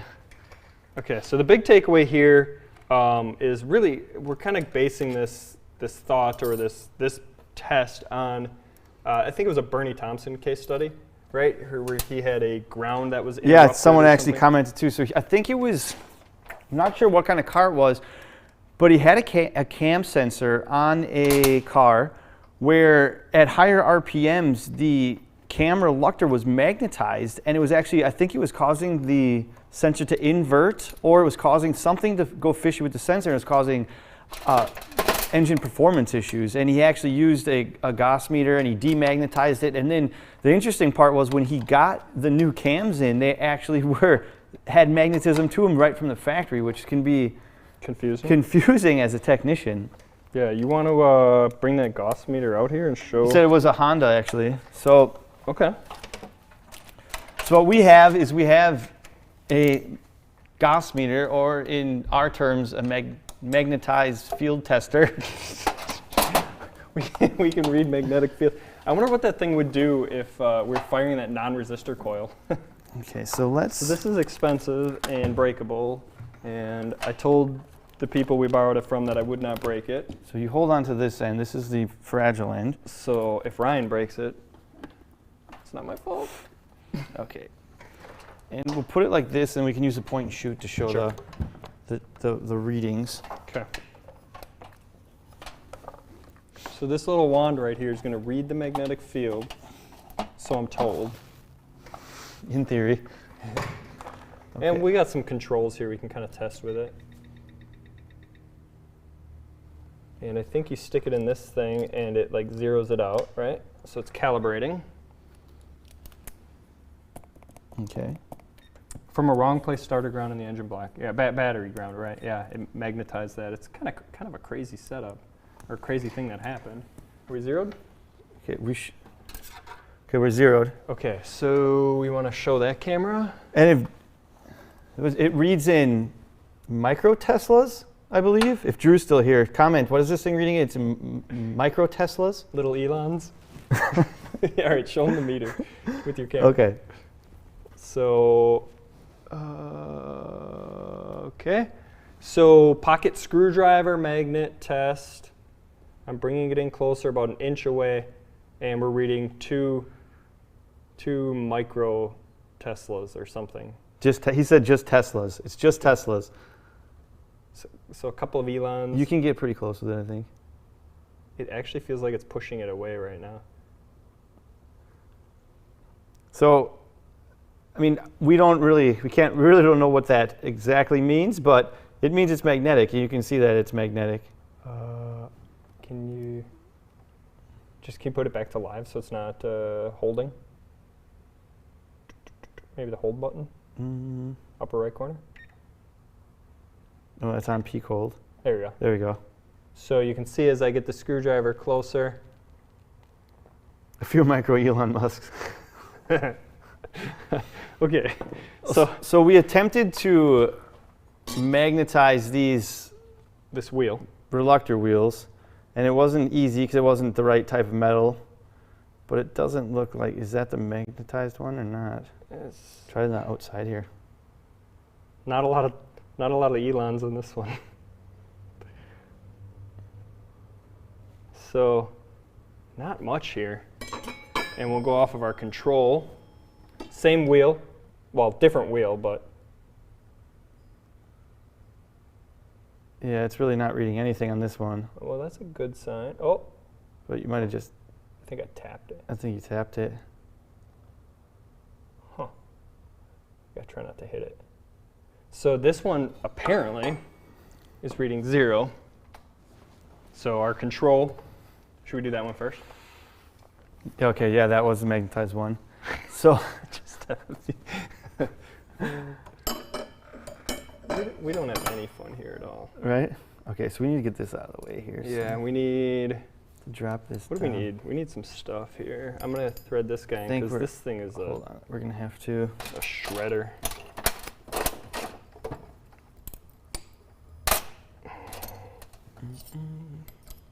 Ooh, you got the big one over there? Oh, you know what I think a time it is? Is it giveaway time? I think so. Oh, it is. T-shirt time! Hold on, I gotta do the dance. Okay. There's the dance. T-shirt time it is. You picking the number, or are you working on that? You pick the number, and I'll work on getting this set up here. Okay, 0 to 82. Hang on, don't start yet. Start now. 0 to 82. Where's this one? There she is. Hey, Bob is here. Hey, Bob. The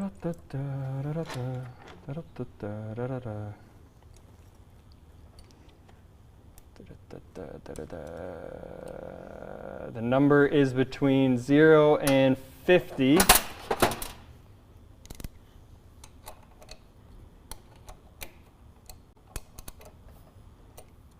The number's between 25 and 50. Hey, there we go. MV and AK. I think is that how you say that? 49 was the number this time. Congrats, MV and AK. I will pop my email in here right meow. There you go. Shoot me out an email with your shirt size and all that fun stuff. So, how's that look? Where's this? Oh, here. Are we gonna use this sensor? Yeah, why To not? pull down? It's still Hall effect. It is still Hall effect.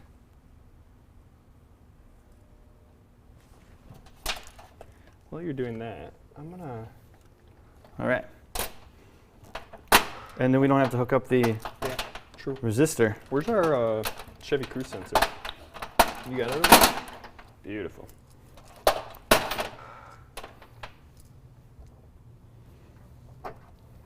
I'll start messing with this while you're getting that set up. So right now Ryan's just getting the. I don't know if we're gonna have to reset this again. I don't know if we're gonna make it back to another 20 minutes, but I'll reset it for you guys. Ryan's getting the sensor hooked up so we can read off of this non-magnetized wheel. And just scope lead. We'll just do the red channel. It's fine. Red channel? Okay. Yeah, we'll just switch to the red channel. What am I doing? We got alligators over there?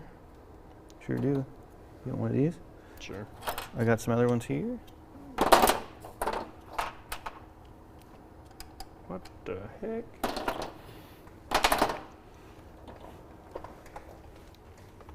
Okay. So give her a spin. Ooh. Let me just try this.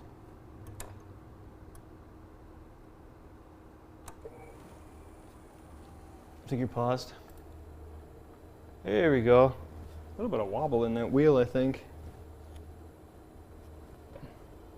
But remember, who cares if it's got wobble? We're not worried about the amplitude of it. We're not worried about how pretty it is, right? We're only worried about the switching point, and as long as it hits the switching point, we'll be fine. Yeah. So this would be normal operation. Now let's take a sensor that requires a magnetic wheel and see what it does. Okay. Because this wheel is not magnetized, right? Yeah, so this is a style sensor that needs a magnetic reluctor to produce a signal. So let's switch this guy in there quick. Try to get this done fast for you guys.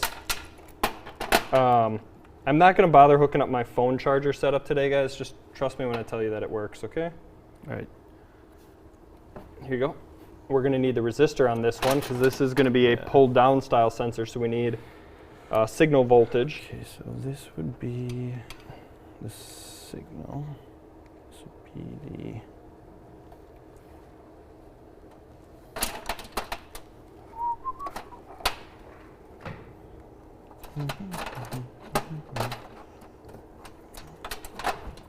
Okay, that is lined up-ish. Oops.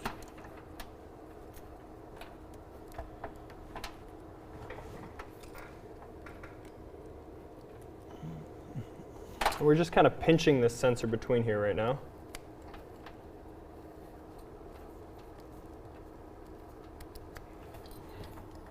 Where's the lock over here? I can't find it. There it is. I think that looks good enough. So in theory, It might be a little too close. so you guys already see the scope up at 5 volts where it should be, because I think maybe Ryan hooked everything up, right? Oh yeah. Oh yeah, that's confident. Well, to test it, give me a Well, just that's hang on. Let's magnetic see what this does screwdriver. first, without the wire in there. So no signal, which is kind of what we expected to see, right? Because this is a magnetic, Style or sensor. requires a magnet to trigger it. Okay, now just let me switch cameras. Okay, go for it. Go in a bigger time base. Okay, so all Ryan's doing right now is tapping that screwdriver. Hang on, I got trigger on. And apparently I'm zoomed in. Okay. So all he's doing is taking a magnet to tap this. So if you have a magnetic tone ring that the magnets fall off of, which never happens on wheel speed sensors, right? Yeah, exactly. Then you'll get no signal as this guy spins. Or the opposite effect of a ferrous trigger wheel becoming magnetized is what can happen to a magnetized trigger wheel is becoming unmagnetized. You can see that this will not produce a signal on this tone ring, but all I got to do is wipe the magnet right next to it a little bit, and this is just a little magnetic screwdriver, and signal looks good. Okay, now let's swap it out with the one that's kind of magnetized. We'll see if it's enough. I'll keep it over here so we don't mix them up.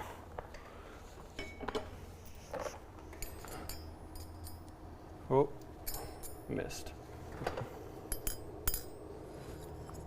let me see if we can.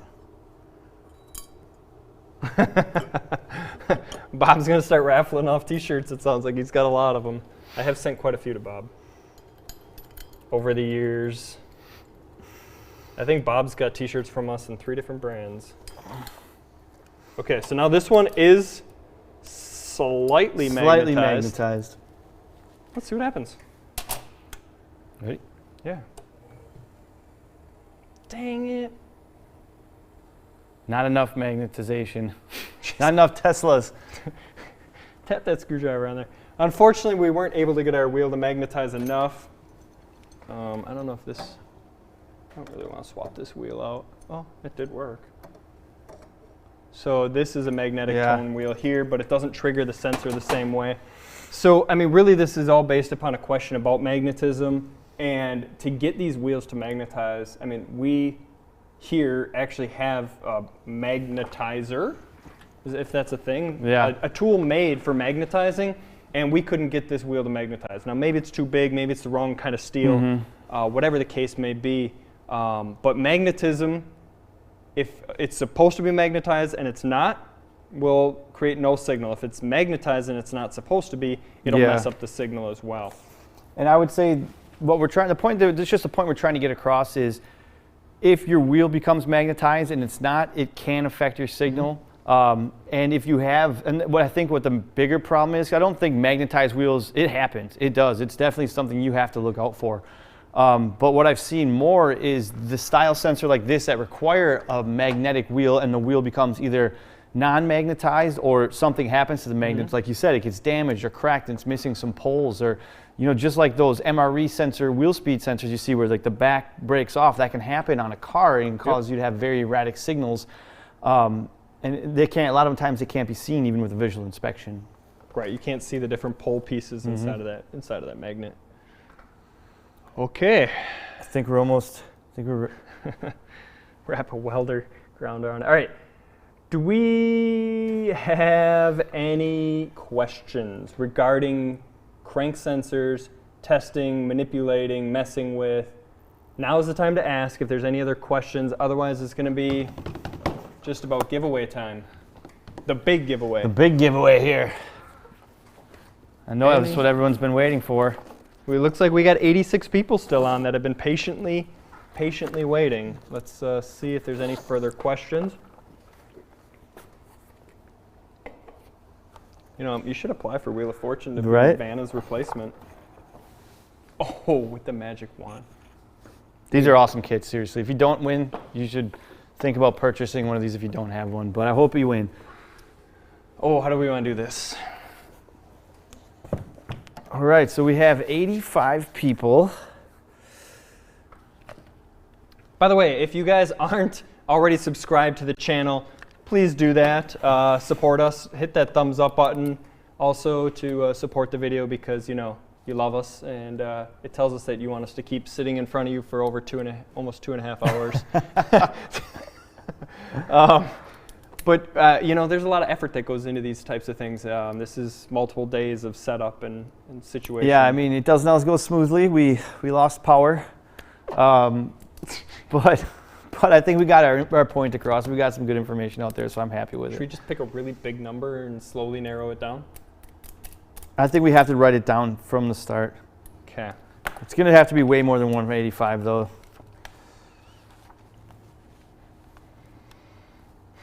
Do you have a number in mind? I didn't prep a number for this. Okay.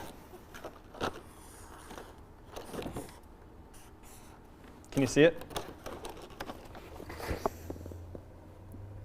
Hold on. Okay. Okay.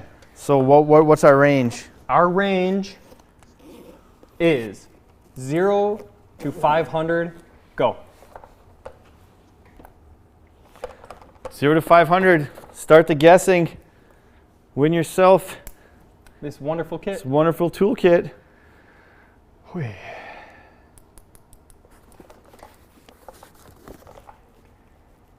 And away we go.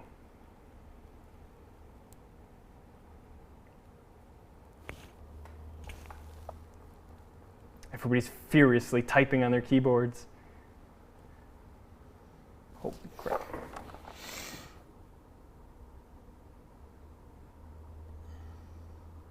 Oh, I feel like if I look away from the chat right now, I'm going to miss it. All right, it's 200 to 500. Somewhere between 200 and 500.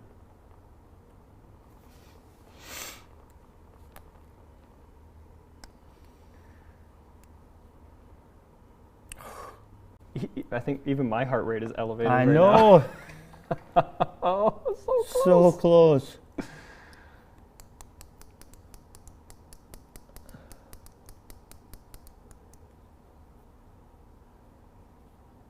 It's between 300 and 500. There it is! There it is. None other than Mr. Neil, who I still owe a t-shirt to. Neil was a winner of a t-shirt last time, and today he wins himself an AES Wave test kit. Congratulations to Neil. It was so fast I didn't even see it. Neil McRobbie. I'm sorry. Somewhere in here I saw There it is. 277. 277. We had 278 like 5 times too. That was our number. Congratulations. Congrats You're gonna love to it. Neil. It was 277. Awesome. Well, congratulations. I hope you enjoy your test kit.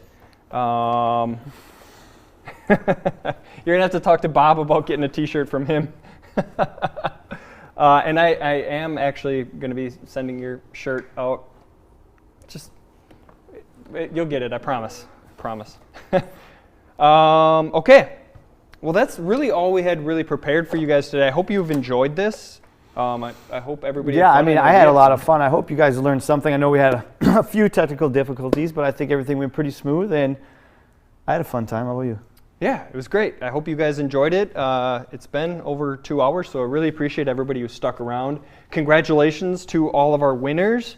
Kevin and Grunter Robertson and David and Oz, and I missed another one in there, and yeah, I think it was AV something.